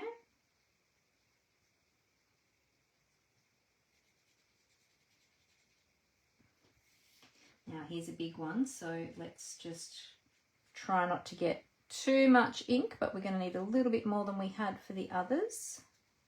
So it's got to go a bit further. There we go. And we're giving sort of like a watercolour look to the design. So that means that you don't need to colour every single little part of the design. And you can be a little bit sort of rustic with your colouring, aka messy. It doesn't matter. Now I've got a little bit of leaf here, not leaf, petal, that I've missed just there, so I'm going to come back to that. Have I got all of the leaves now in that image? Yes, I think so. Okay, so we'll clean that again. So we'll just clean that again, get that nice and clean, and then I'm going to come back in and draw in some of that ink from the outline to just colour in that petal that I missed there. There we go. So that's done. I think that's the one we're going to use. Look at that. Isn't that beautiful? It's so soft. It looks like it's been watercoloured, but we've actually just used the ink and the blender pen. So super easy. As I said, you can do the same thing with the Wink of Stella, and you'll get the glitter in the image as well. But I wasn't quite sure if I wanted it to be glittery, so I thought I wouldn't do that. All right, so I'm going to chop that. I'll save the other one for another project. I won't get rid of that. I'll pop that back into the stamp case. So I'll use that for something else.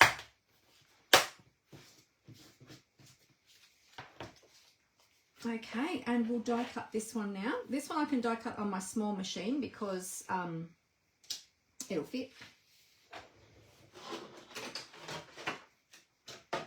So I've got my mini here.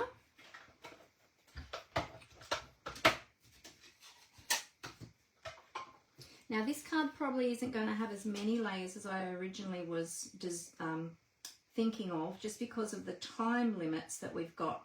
But if I was playing myself with this design at home, I mean, I am at home, but do you know what I mean? Like if I was just doing it myself and I wasn't under time constraints, I would probably do a lot more layers and things.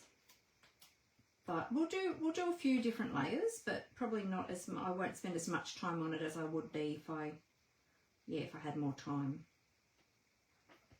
Because otherwise, I'll keep you guys here all night, and I'm sure you've got other things to do. Okay, so I've got the die in place, and I'm just holding that down with a little bit of Post-it tape. Oops, hang on, I'm running into my other ink pads. Let me just move them. There we go.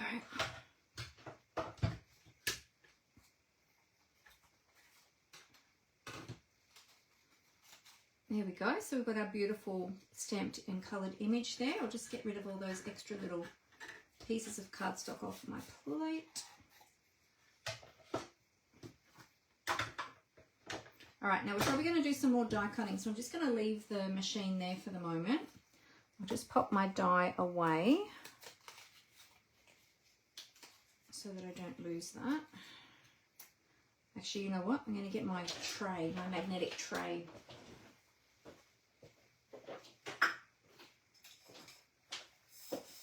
I haven't used this for a while, but I should be using it. I'm just going to chuck my dies in there and put them all back away later because they need to go onto magnetic sheets, those ones. So I'll just pop that up here out of the way. Okay. All right, so that's that one done.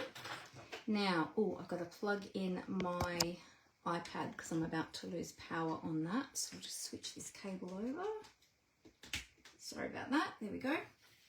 Okay. Now let's see. All right, so that's going to be our first image. Now I feel like it's a bit too sort of stark on there, so I'm going to take a little bit of the basic beige. We are going to, it's my dauber, the basic beige. We're going to go around the outside edge just to take off those little vanilla parts so that it looks a little bit more aged and not so sort of stark in contrast.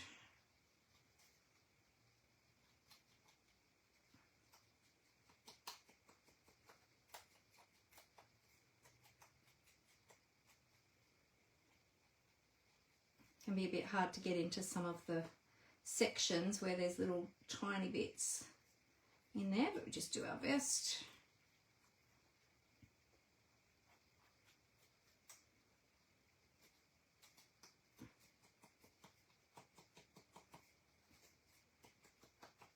There we go.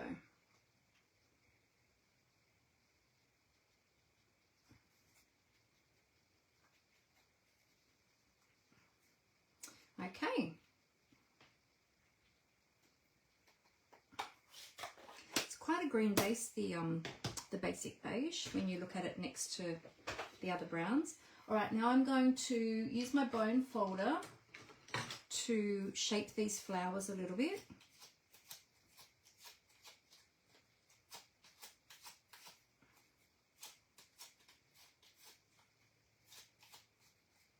And the leaves as well.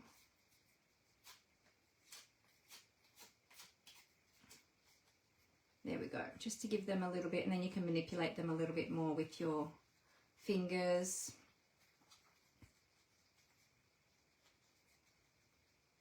Okay. All right, so that's our sort of floral, our floral piece, and then we're going to add some other things. So I'm going to grab my dies, just a sec. Oh, thanks, Robin. I'm glad you like that technique.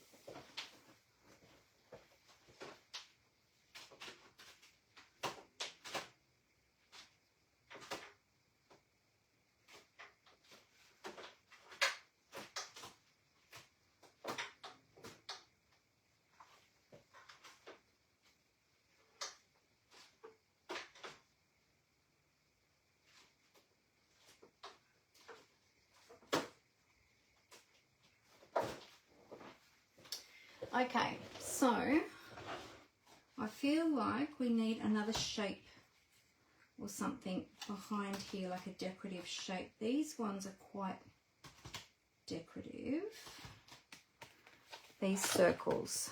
So the Spotlight on Nature dies. So I'm just thinking, let's see, these ones, if we need a little bit of something in here. Yep, I think we need a little something in here to build our design up on, to give us a little bit, sort of like a doily look, but without having a doily, because we don't have any doily dies at the moment. I was going through some of my retired stock the other day and was looking at all the beautiful doily dies, and I actually pulled them out to keep them for my scrapbooking because they're beautiful. And I hope that Stampin' Up! Bring back some more at some point. Now, I'm getting in quite a mess over here. Let me just clear some stuff off my desk. Okay. All right. Now, the question is, what colour? What colour do we want this layer to be? What do you think would go well? Vanilla probably won't work because this is vanilla, because I've stamped that on vanilla. maybe basic beige. What would it look like? It might be a little bit, that might work actually. Or crumb cake. Crumb cake might be nice. I love crumb cake. Crumb cake is one of my most used colours. Crumb cake might be nice. All right, let me see if I've got a smaller piece cut of crumb cake.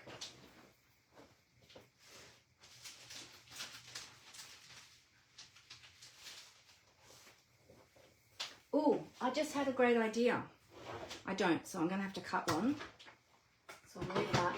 We can cut our circle in crumb cake and then we can emboss it with the damask die, the damask embossing folder. Not that one. So that might look really nice too. So as I said, this is a work in progress. I did have a basic idea of of a starting point, I suppose. But it is evolving as we create. But isn't that the fun of creating? We work it out as we go.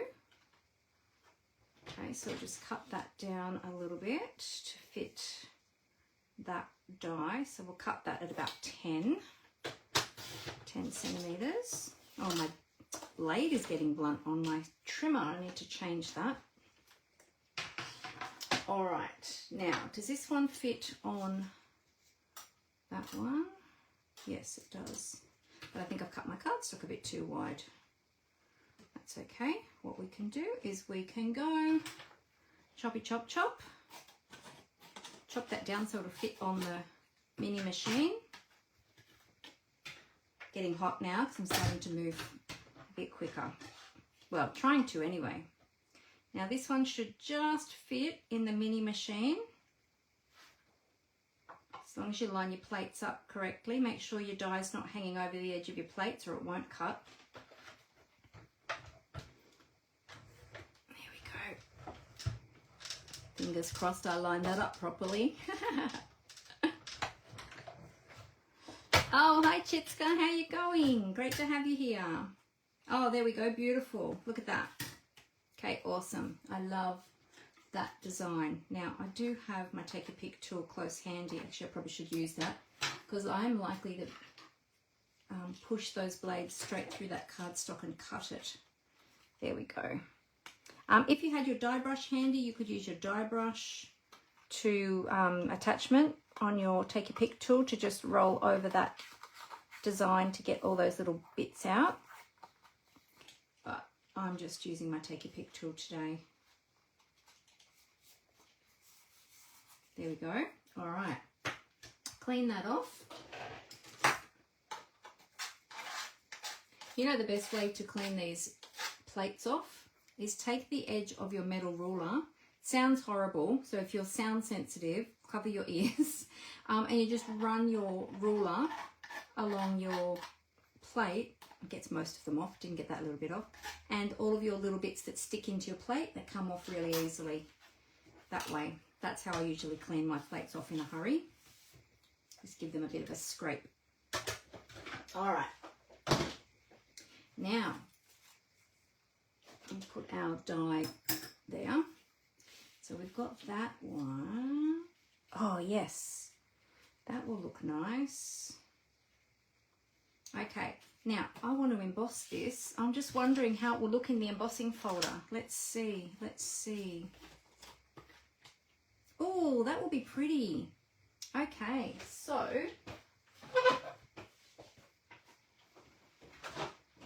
we need the big machine for this. Oops, put it on there. I don't want to break the new mask. Okay, so this one is not a 3D embossing folder. This is just a standard embossing folder.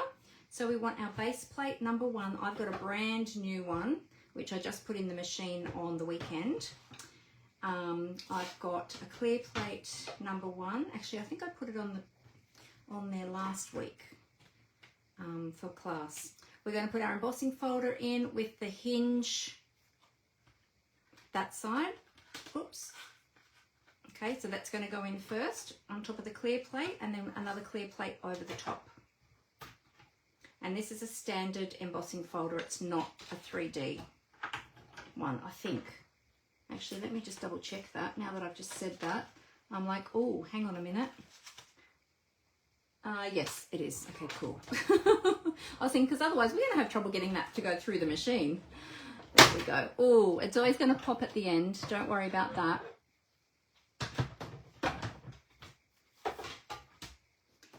Okay, and da-da-da-da. Look at that. So pretty. Can you see that? We're going to bring that design up more.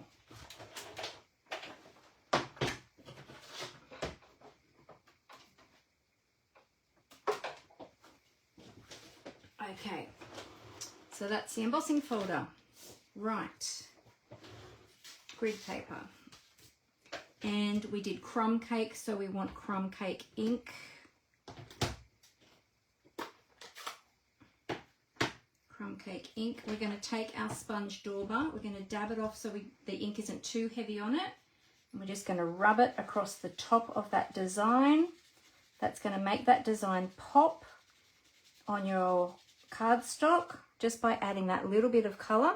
Can you see the difference where I've added the ink and where I haven't added the ink?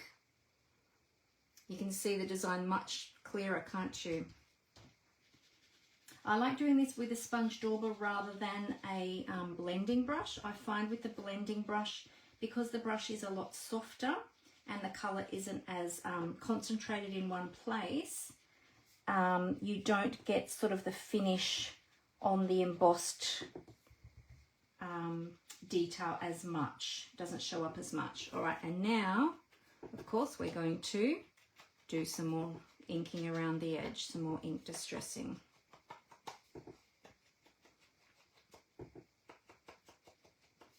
So even though this isn't a doily, it's now a decorative circle. So it's our faux doily. Doesn't even really look like a doily at all, but it's kind of going with that kind of look. Substituting, that's the word, substituting for the doily. There's always a way.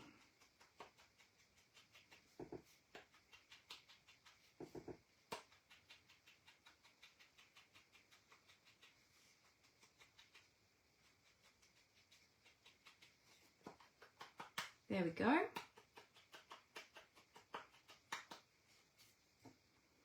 Okay, so it's a bit curly whirly because it's been embossed, so that's broken down the fibres a little bit in the cardstock, but we're going to stick that down flat so it's going to be quite fine.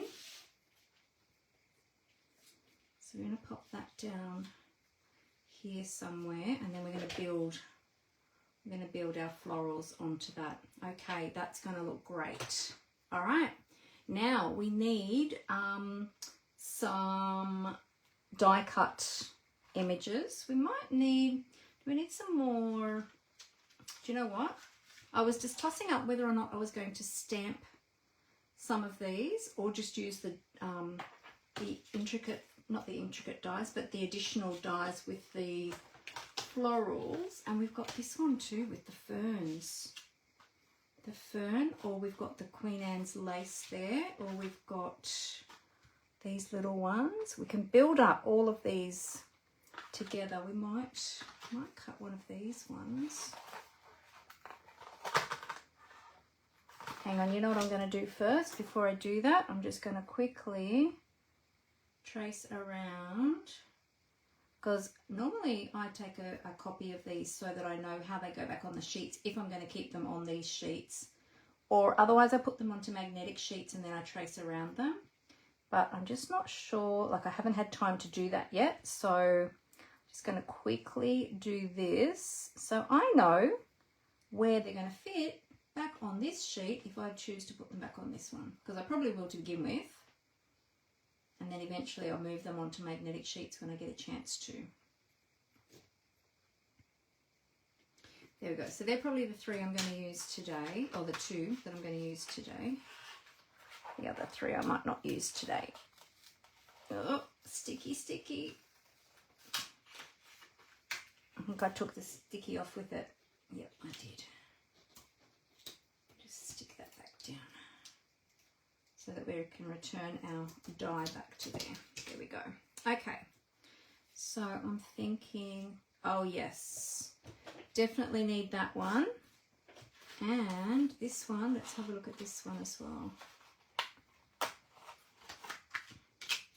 So if we have that one behind there, and then, well, actually it's going to cut that way, isn't it?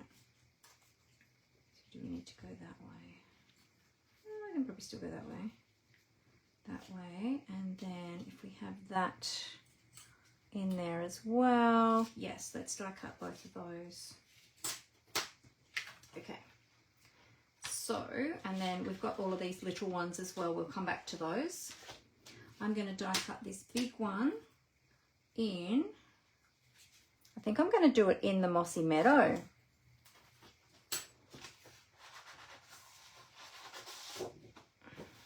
We'll try it in the Mossy and see how that's going to look.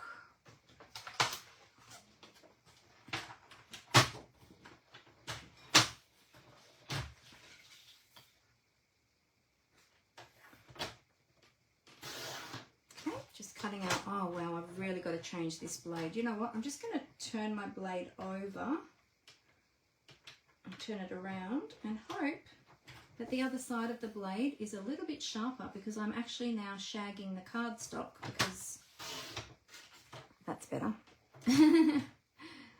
Yeah, the other side was getting a bit blunt. So I usually tend to cut away from myself, so the cardstock gets a bit blunt one side rather than the other, a bit quicker. So we can turn it around and prolong it a little bit that way, and then once it gets really, really bad, then we just have to change it. All right, and then I think with the Queen Anne's lace, I think I'm going to do that in, I might try that in the white actually, and then we might add a bit of colour to it.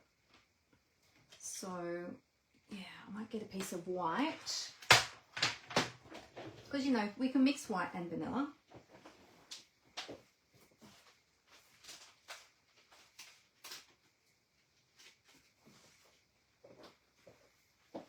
I hope I'm calling it the right thing. There used to be a stamp that we had before that was called Queen Anne's lace, and it was a similar style of flower. So I hope that I'm not a botanist, so is that the word? So I don't know flowers super well, but if I'm wrong, feel free to correct me. If you know that it's not Queen Anne's lace, but you know that it's something else.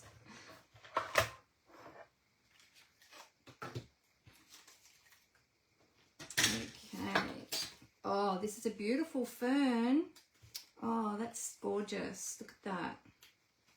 Actually, you know what I'm going to do? Before I pull that out of there, I have another idea too. Wait a minute. I'll leave that in there for a sec. Let's cut the Queen Anne's lace, or what Mandy knows as Queen Anne's lace. The florals, they're just beautiful. And you know, like, I know that we have lots and lots of floral stamps and lots of floral dies, because that's what people love and that's what people buy. So Stampin' Up keeps making them, and you know what? I love them all. So I'm happy to keep playing with different types of florals, because you can always come up with something different. This suite is definitely made for vintage, Leslie. Yes, I agree. It surely is. It's absolutely gorgeous. All right, and I might do something with this too before I take that out of the outside part of the cardstock. So we'll see if we can get that to stay in there. Okay, awesome, good. Just came up with another idea. Now the ideas are flowing, but they sort of have been all day, and I just, before we went live, I had so many ideas. I was like, oh no, now I don't know what to do. Do you ever do that? You get so many ideas, it's just like, oh goodness, where do I start? All right, so firstly for this one, we are going to take our Mossy Meadow ink. Mossy Meadow ink, because it is a fine design, and I do want to add a little bit of extra ink to it so that we get a little bit of extra tone, but it's a very fine design, so I won't be able to dauber the edges as easily as what I would with a stamped piece like this, or a larger piece like this, because it's very fine. So I'm actually going to just do a little bit of daubering over the cardstock before I remove it from the die. And then that way, when we take it out of the die, we're going to get all these different tones in the die cut piece. Have you ever tried that? Just another little technique for you. So you can add the colour wherever on that cardstock so that you can get lots of different tone coming through. So it looks like a bit of a hot mess like that. Okay, so that looks like a real hot mess, doesn't it? But wait until you take it out of the cardstock, and I'm probably going to get inky now, so I'm probably going to have to clean my fingers after I do this because I haven't allowed that to dry. Usually I would let that sit and let the ink dry. So just take that out very carefully. So it's quite a delicate piece, this one. It's really beautiful. This is going to be a favourite of mine, I think, this particular piece. Again, the die brush would be great for this one. Oh, I've got a little bit sticking in there. There we go. So there we go. Now we've got some additional pieces that have just stuck in there, so I'm just going to poke them out with my Take Your Pick tool. And now I don't even know if you're going to tell on camera so much, but in person, like, you can really see those different colour tones in the finished piece where the ink is. There we go. There we go, there we go. Oh, that piece nearly broke off there. I'll have to be careful when I stick that down. All right, there we go. So there's the finished piece. So you've got some different colour tones through there. As I said, I don't know if you'll see that on camera so much. So we can get that light over there. But it is definitely a different colour tone than what it would have been if it was just cardstock. It looks more realistic, to be honest, especially in person. It looks more realistic. So yeah, so that turned out really well. Oops, there's a piece there I missed poking out. There we go. Okay, so we've got that piece. Now let's do this one. I was going to do a little bit of ink. I'm going to go a little bit lighter on the leaves and the stems. Whoopsie. Oops, I bent it.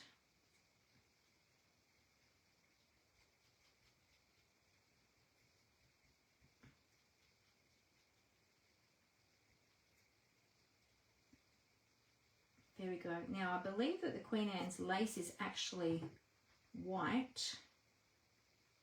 Well, mine is going to be white. So I want to leave that white, that part. I need something to mask. Where's the scrap? Hang on. Just use a little corner here just to mask off that so I don't get the ink on that other part, because I just want to get a bit of ink here. There's a little leafy part in there. There we go. And that's how you can mask off, just by using a scrap, so that you can get colour in the areas where you want to get the colour. Okay, go a bit deeper down here. Oh, I went very deep then. That's okay, we'll make the rest a bit deeper then, so make it blend in. There we go. And then with the Queen Anne's lace, because it's going to be very stark white, I'm not sure. It might look okay. We'll see. We can always add a little bit of ink to the tips of those if we need to. So let's take that out of there now. So I'm showing you a few tips and tricks today, so I hope you find some of these helpful. Well, this one is very delicate, so just be really gentle taking this one out. There we go. And again, it's got some little bits that just need popping out.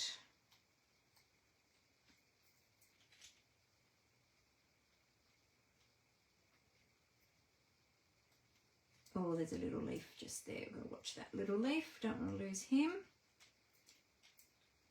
There we go. those little bits out. Do you all have a take your pick tool? Do you all use your take your pick tool? It is the best. It's probably, apart from my trimmer, it's the most used tool in my craft room. I use it every time I craft. It's the best. Get that little tiny bit out. Actually, I'm just going to grab my glasses 2 secs. I took that off. I took them off before when I went to get the cardstock, and then I forgot to put them back on. Yeah, got it. Didn't want to come out. Now it did. Now that little piece. Come on, you. Out you come. Gotcha. There we go. Okay, great. All right, now I just noticed there's a little stem part here that I've missed. Oh, there's a couple of stem parts here. Now that I've die cut that out, I can see where there's some additional stems. So I'm going to just cover up those white flowers and just go over those leafy and the stems, leafy parts and the stems.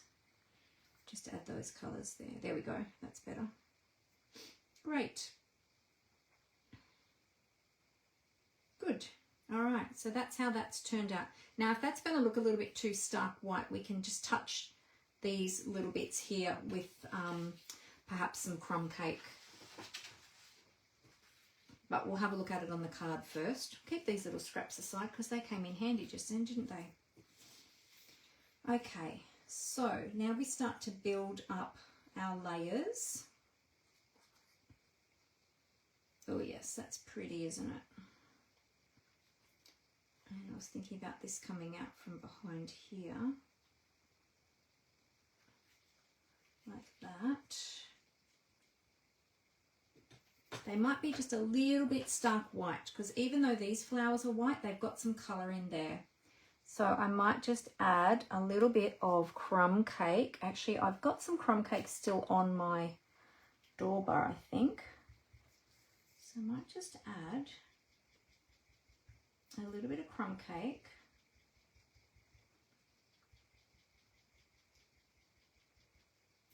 Just with what's left on my door bar. I didn't re-ink that. So everything else has been inked. So if we just leave, you know, one part stark white, it might look a bit odd. Oh, that's building up beautifully. Look at that. That's going to be gorgeous. Okay, I think we need a couple more die cuts and then I think we'll be done. We'll be able to stick it all down. So we've got these little ones here. We might use some of those. We've got some other little leafy ones here. Oh goodness, there's so many. There's these ones here you could use. Like there's just so many different ones that you could use. Let's see, what do we want to use? I could use, whoops. I can use an extra, I might even turn that a little bit at an angle. I might put,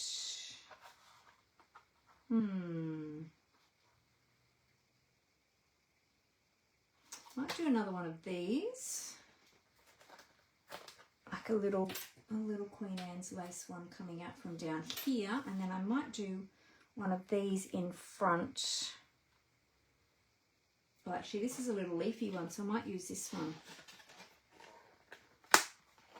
A little leafy one just in front here.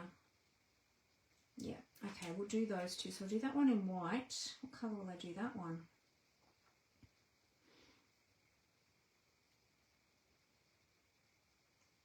That one I might do in, might do that one in green. It's sort of a leafy looking one. All right, so let's do white and green.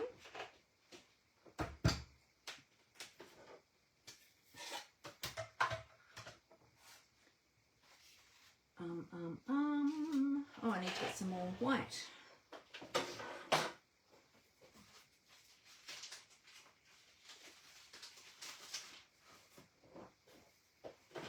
This is where all your little scraps come in handy. Do one of those. Is there anything else I want to do in white while I'm here? Let's do one of these as well. Just to, oh, I should probably trace around that. I'm not going to know where any of these fit back on here.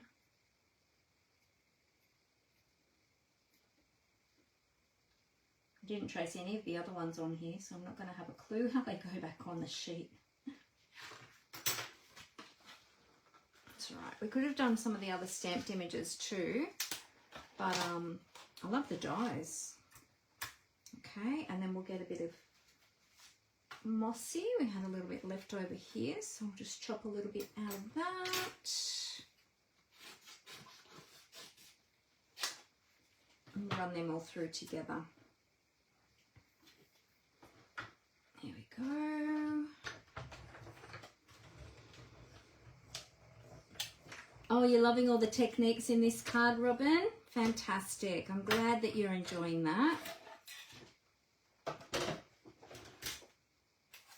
I love playing with different techniques. It's so much fun. Okay, so they popped straight out, and that one popped straight out too. So if we want to add any extra ink, we'll have to do that now that they're out of their little dies. I'll put them in my little tray. So this is a little magnet tray that holds all of my dies. See, they don't fall out. So as I'm working, I can just chuck them straight in here and then put them away when I'm finished. And that I just got from the hardware store. It's just a, it's like a mechanics, I don't know what they call it, mechanics magnetic dish. I don't know what it's actually called. Okay, so, oh, this one is stuck in the die. So we'll just use the little release holes to poke that out. There we go. Cute. This one's got a few little bits and pieces, so we'll poke them out while we're here. And I'll colour this one the same as I've coloured the other one, because I want it to look like it's, you know, similar. We'll poke these ones out. There we go. Okay. Oops. Don't want to lose that little die. All right, so we'll come back in with the Mossy Meadow. I won't bother re-inking that because I think it's probably still got enough ink on it from before. Oops, just add a bit of ink to that one. Okay, add a bit of ink to the bottom of this one. Now I might need a bit more ink.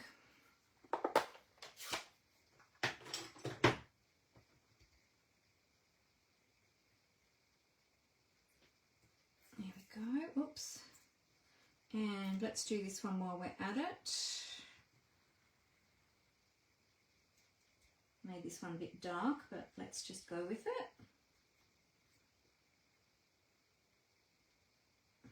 There we go. Okay. I'll do a little bit more crumb cake at the top of this one.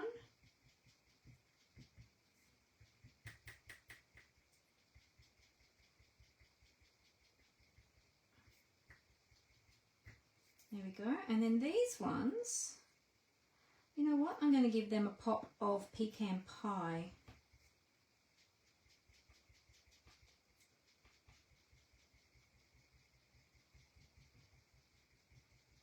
So I haven't re-inked that. I've just used what's left on the dauber. And we'll just give them a little pop of pecan pie. There we go. Okay. So if we add this one on the front here, and then this one coming in from the side here, so it looks like it's part of this one, and then I do have this little one as well, so I could pop this little one down in here. I might need to lift that up a little bit to give an extra little floral pop over that side too. What do you think? I like that. I think that looks really nice. Would have been good to have slightly lighter stems on that one to give those flowers a bit more pop, but that's okay. We could add an extra one in there too. Maybe we'll do an extra one. Let's do an extra one. Do a little bit of white. Look, I've got a tiny bit of white in here that doesn't have ink on it that I can utilise. Use your scraps up, people. quickly die cut that one just off screen.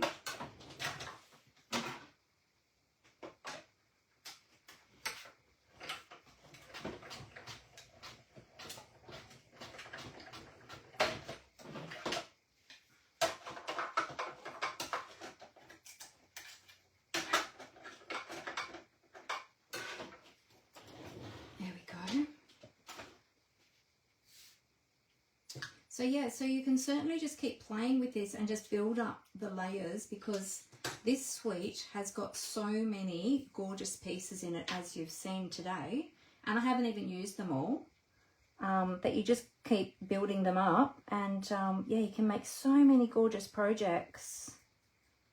It's just beautiful. I'll leave these ones a little bit lighter on the stems, and we'll put that pecan pie back onto the flowers again. Just pressing a bit harder this time because now I haven't got as much ink on my pecan pie. I don't want to ink it back up because I don't want it to get too dark. There we go. We can add this one in here so that they're kind of coming out there.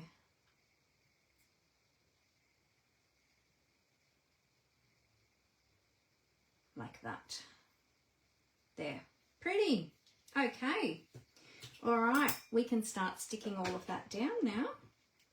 I'm going to stick all of that down to the circle first before I then decide if I'm going to pop that circle up, because I might pop that up on dimensionals. Now, the thing is to try and get everything stuck back down in the same spot. So I'm going to try and hold everything there. Do you know what I'm going to do? I'm going to cheat today, and I'm going to use some glue dots, mini glue dots. You know I love my mini glue dots for my ribbon. But did you know you can also use it to adhere your items to your card? Now I'm just going to sneak some in here and there to hold things in place while I get the glue.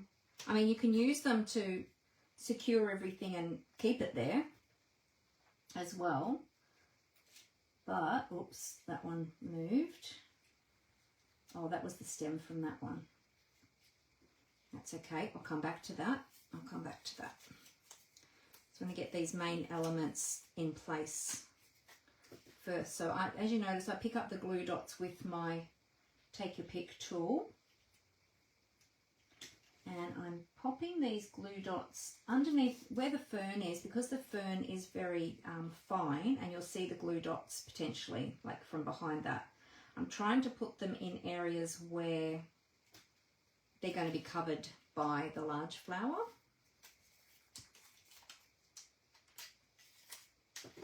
Or that large floral piece, I should say. I might even put some dimensionals under those flowers there. And I'm going to need to glue those ones. Okay, so I've got those main ones sort of in place. Yeah, I might put some little... Okay, so I've got those main bits in place, so that's good. And now we can go in with the glue for the finer details. Just take that little one off the top.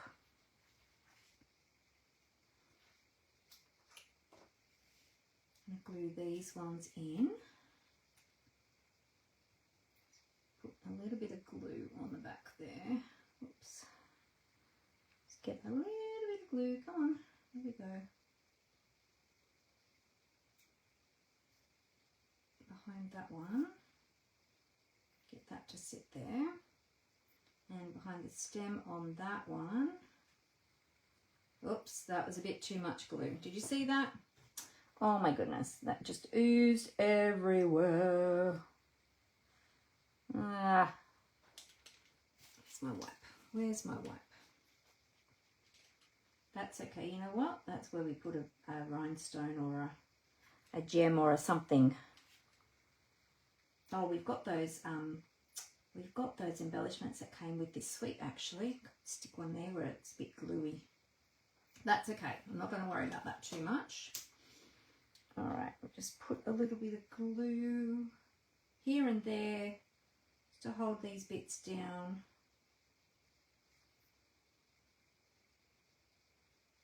so that they don't go walkies. We don't want them going walkies.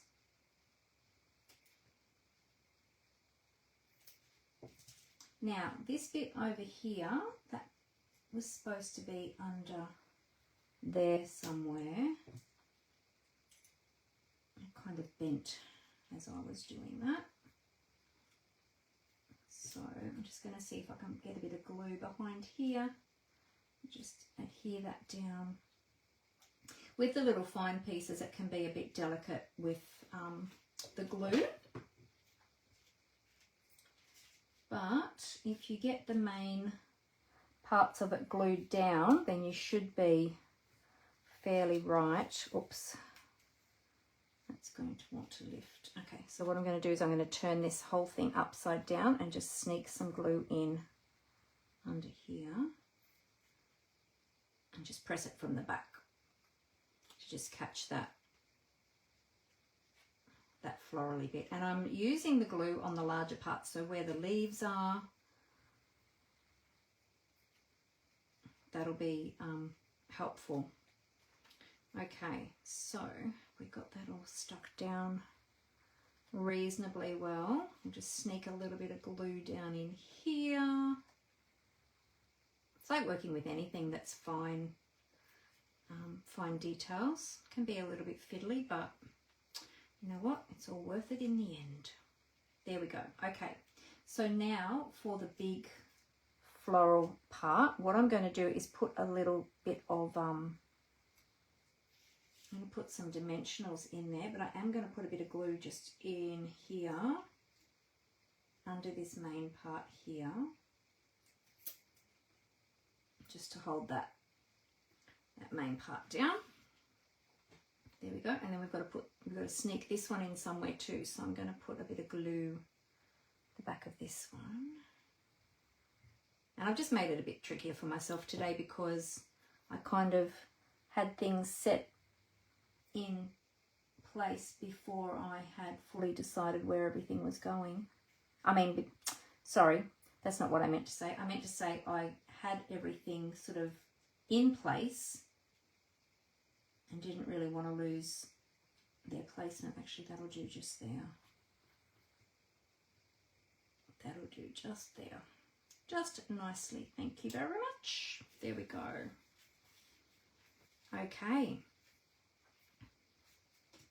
Right, so now we'll do some, oh, I've got this little one too. Got to put him on.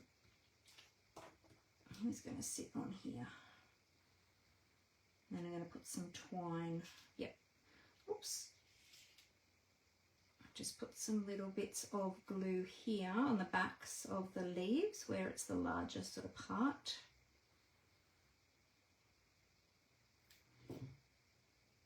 And he's just going to sit. Now my whole card is getting twisted around. I've got to make sure I've got it up the right way before I stick it all down. The whole thing is moving around on me. I'll just put that little bit there like that.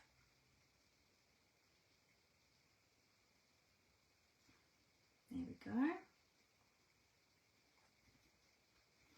Okay, and we're going to add a little bow down here. I have left a little bit of a sticky spot up there, but that's okay. We'll deal with that in a minute. All right, so let's grab some dimensionals. How are we going for time? Oh my goodness, it's so late. I have been going a really long time today. I'm going to get some mini dimensionals actually, or I could use the edge pieces. Actually, I'm just going to grab minis because that'll be quicker rather than cutting the edge pieces. I'm going to put a mini under this flower here just to give that a little bit of a lift. I'm going to put a mini under this big flower. Actually, I'm going to put two under there to give that one a lift.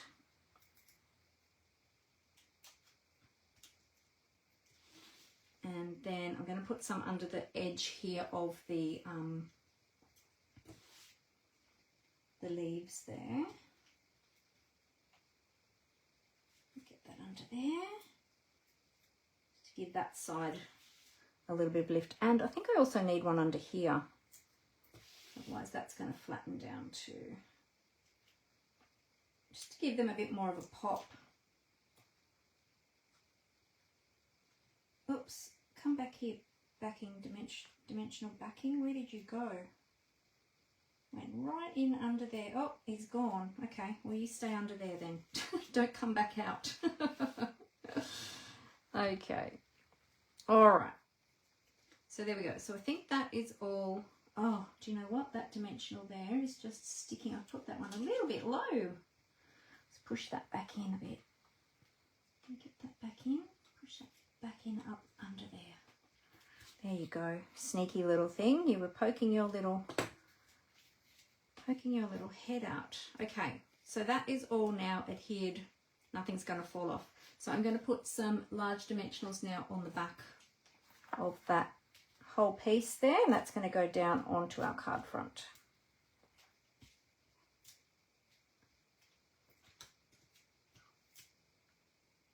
I might add some additional ones because it's quite a bit going on the front of this card, and I don't want them all, I don't want anything falling off. So just use up my edge pieces, just give them a choppy chop.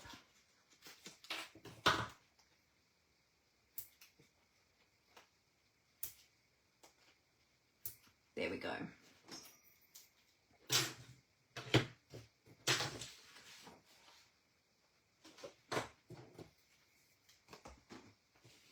Alrighty, let's, oh, actually before I do that, let me just make sure, so that's the right way. Let me just make sure of, I was going to add some twine as well as some ribbon. So before I stick that down, I just want to make sure, I don't have a sentiment on there yet, do I? I better grab a sentiment. Better work out where we're going to put the sentiment.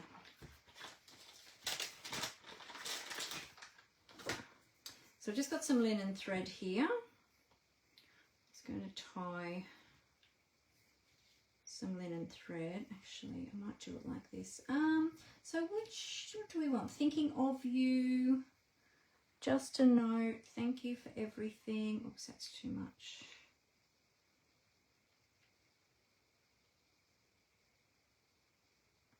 Just thinking about maybe having some twine coming out from behind there. On that side.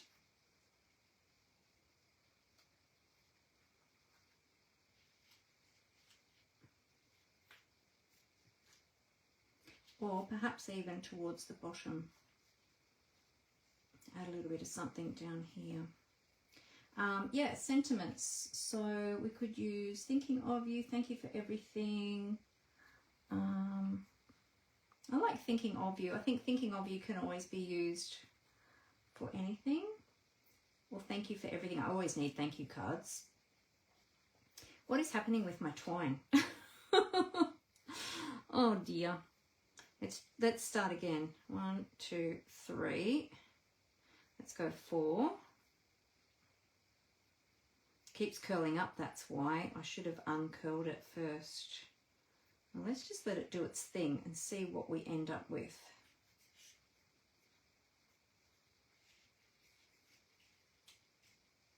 Oh, there you go. That would actually look quite nice. All right, let's snip that. And you know what? I'm going to grab some tear and tape and I'm going to just stick that straight onto the back as it is, as it has fallen, to try and get the tape in there in amongst all of the oops. It's all right, we'll get a bit more. Glue dots are also good for holding twine to your cards as well. But there we go. All right, let's remove the backings of all of the dimensionals now.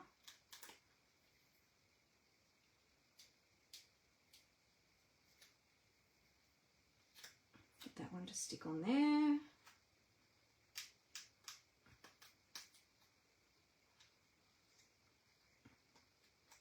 Looks like a big mess on the back, but you know what?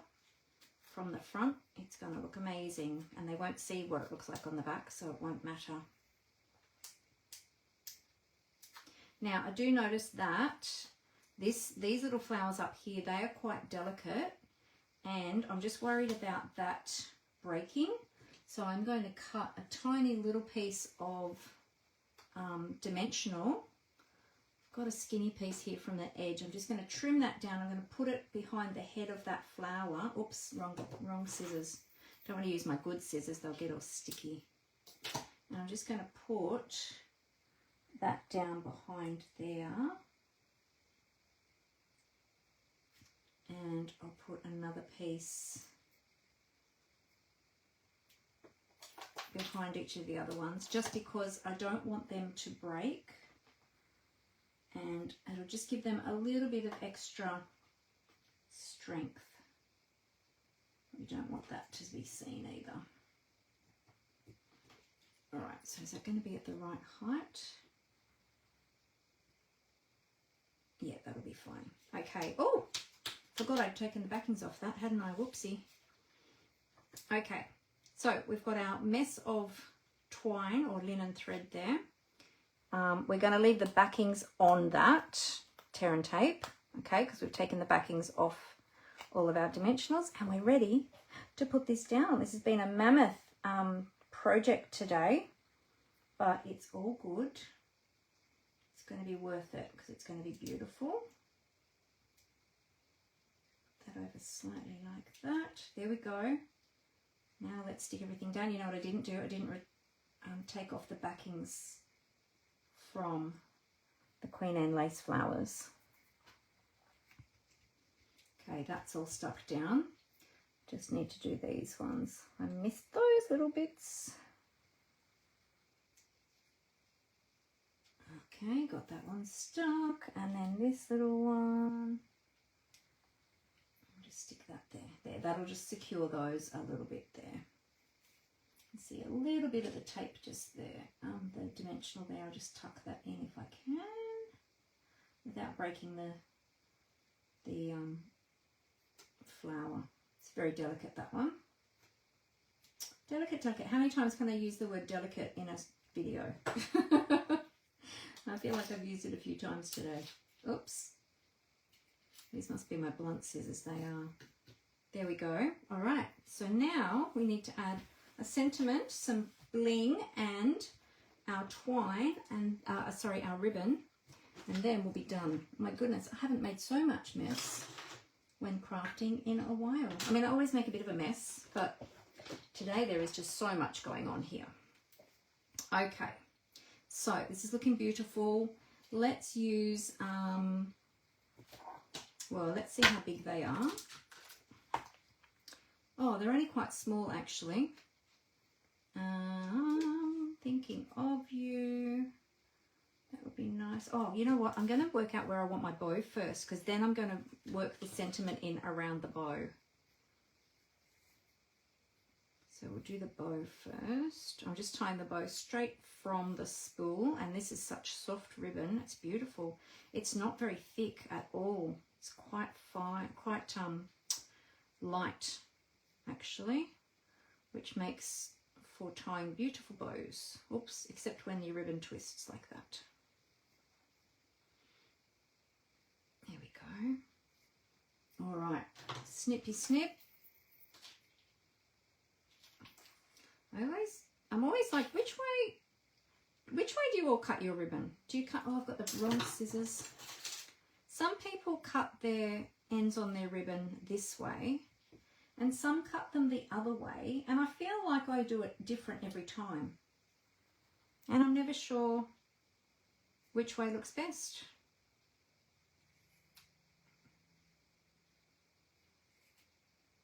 There we go. All right. So it's our ribbon. Now, where to put it? I was thinking of putting it down here at the bottom of our little bouquet of flowers. I think that'll be beautiful there, and then we can put our sentiment up here somewhere. So we'll grab another glue dot, put that on the back of our bow, pop our little bow down here, and that also covers up where, like, the stems. There we go. I've got that just at a slight angle because the flowers are at a slight angle. Might need to trim that up just a little bit so it's not off the bottom of the card. There we go, pretty. Pretty, pretty, pretty. And now just the sentiment. So was I going to do, I didn't end up using any of the background stamps or anything from this one on this card, but I will use them on something else. Thinking of you, or I think I might use Thinking of You, because Thinking of You is quite generic. You can use that for anything. You can use it for thank you. Oh, they've got just a note actually. Just a note is always a good one. It's quite tiny. It's quite, is it going to be too little? It might be a bit little. I think I want something a bit bigger. So we'll use Thinking of You. Yeah, because you can send that for anything. Right, clean block. Pick that up upside down, but that's okay. No worries, Leonie. I understand it's been a very long video today. All good. I'll post up the finished project later this week, so you'll be able to see it on my business page. Alrighty. Now, I think I'm going to stamp it in Early Espresso. Whoopsie. And we'll stamp it onto, let's see, not vanilla. We might stamp it, let's use this piece that we, yeah, we'll stamp it onto the, what do you call it? What do you call it? Where do I stamp it here? Oh my goodness, I've gone blank. What's it called? Basic Beige. That's the one. Basic Beige. Is that Thinking of You going to be too dark, do you reckon? Nah, that'll be okay. That'll be okay. All right.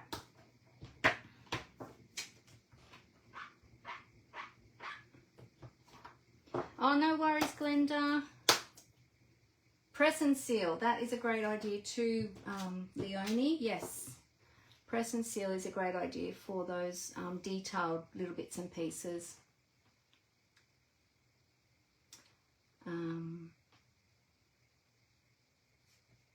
Yeah, okay. All right, and so what I'm going to do now is I'm going to trim this on my trimmer. And I'm going to go old school and just use my pencil and my eye to try and work out. I haven't even actually stamped that straight, I don't think. But anyway, that's fine. Cut it about there. Turn it around this way.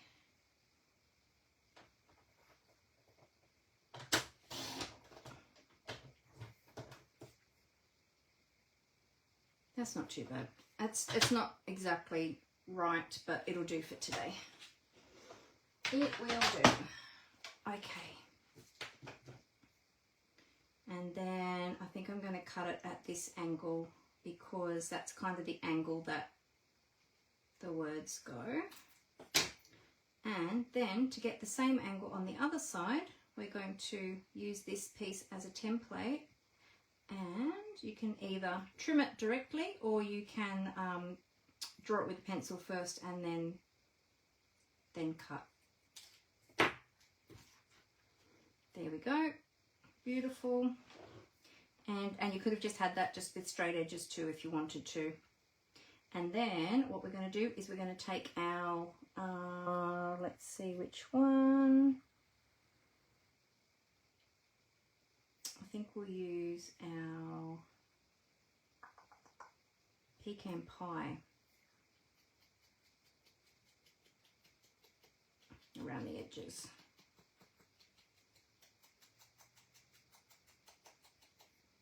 And again, not re-inking, just using what's on the dauber at the moment, but we'll see what the colour turns out like.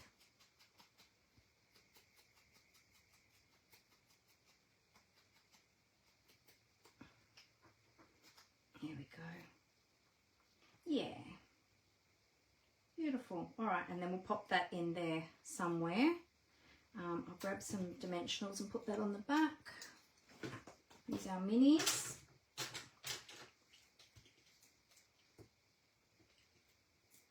One, two, three.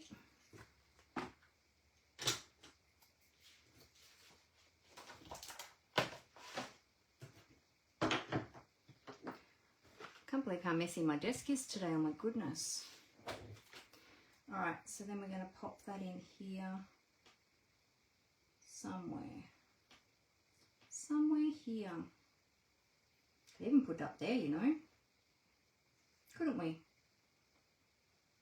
Put it up there on its own. Oops, there's an extra little piece of ribbon just there. But I think I want it down here somewhere.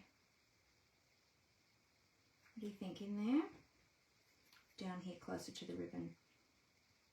Then we're going to cover up our little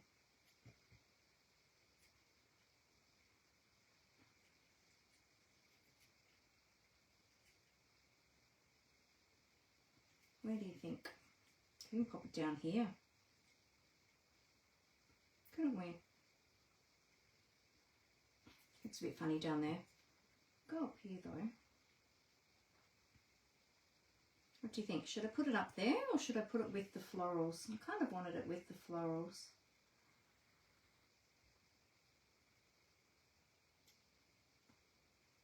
I think it needs to be clustered down here, but then it's going to cover up that little green sprig just there.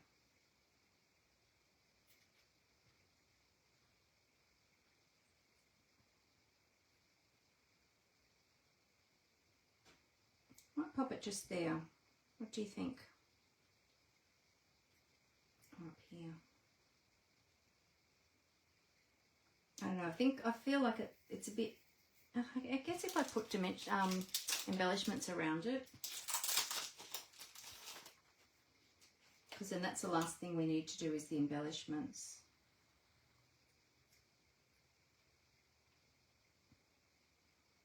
I think down there looks nice. I might pop it down there. Doesn't matter if it covers up that green bit a little bit. Just need to get it on there.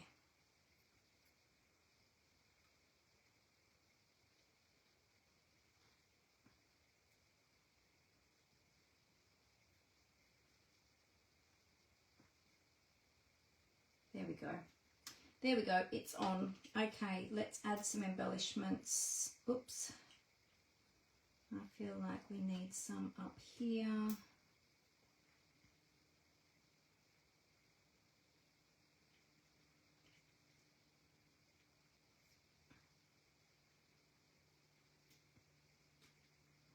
Put a couple up there and then put some down here. Now, where was that sticky spot I had to cover up? Over there. I might put a large one over there. I'll put one there. I'll put a large one over here. Cover that sticky spot. Might put another large one down here, and then we'll put another small one. Oh, we've got 5. 1, 2, 3, 4, 5. Actually, that's probably enough. Yeah, I think I might leave it at that. We've got the 5 on there, so we've got the odd number, which is what we like to have. So there you go. Phew, it does open the right way. So I'll probably put a nice couple of layers inside there so that it's not too top heavy as well. But also I'll do a bit of inking or something, stamping or something in there. But there you go. So we got there in the end. It was a long project. I thought it would be today, especially with all the techniques and only having a brief outline of what I was doing before I went live. But it's turned out completely different to my inspiration that I started with, but it's turned out beautifully.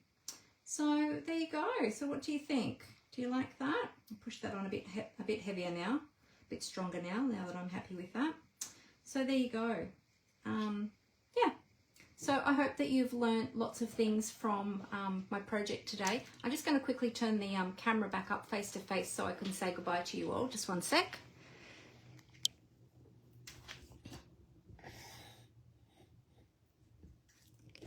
Bear with me.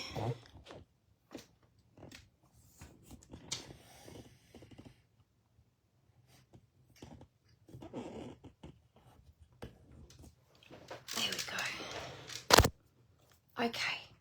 Oh, I'm hot and bothered now. That was an epic project, but I think it turned out really beautifully in the end. So hopefully you learnt some new techniques in there, or it showed you, well, refreshed your memory of some old ones that perhaps you haven't used for a while. But it's just such a beautiful, beautiful suite of products. So let me remind myself of the name of the something gallery. Beautiful Gallery, that's what it's called. Beautiful Gallery Suite. So we use both stamp sets. Did we use both die sets? I think we did in the end. Not all of them though. But yeah, I think we used pretty much everything from the suite.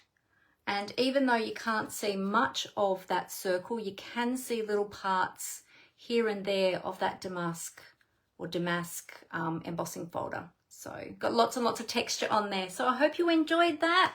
Thank you so much for those of you who've stuck with me till the end.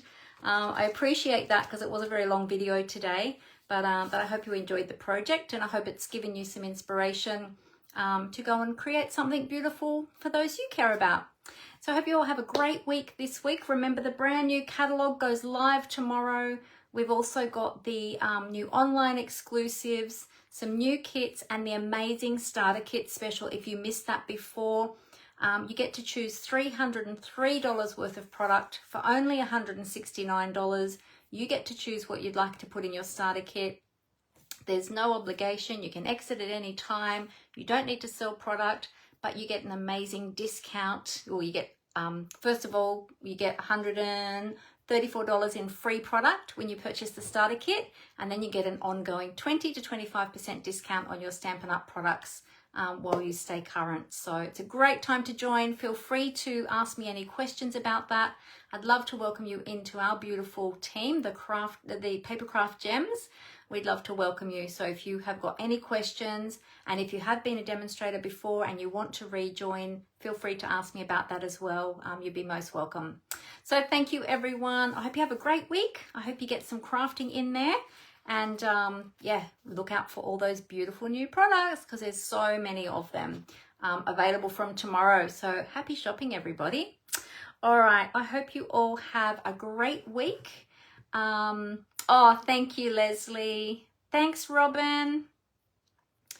Oh, we've got two Robins on here. Thanks to both of you, both Robins. Thank you very much. Yeah, thank you. I'm glad you enjoyed it. All right, well, have a great week, everyone, and happy crafting. See you next time. Bye.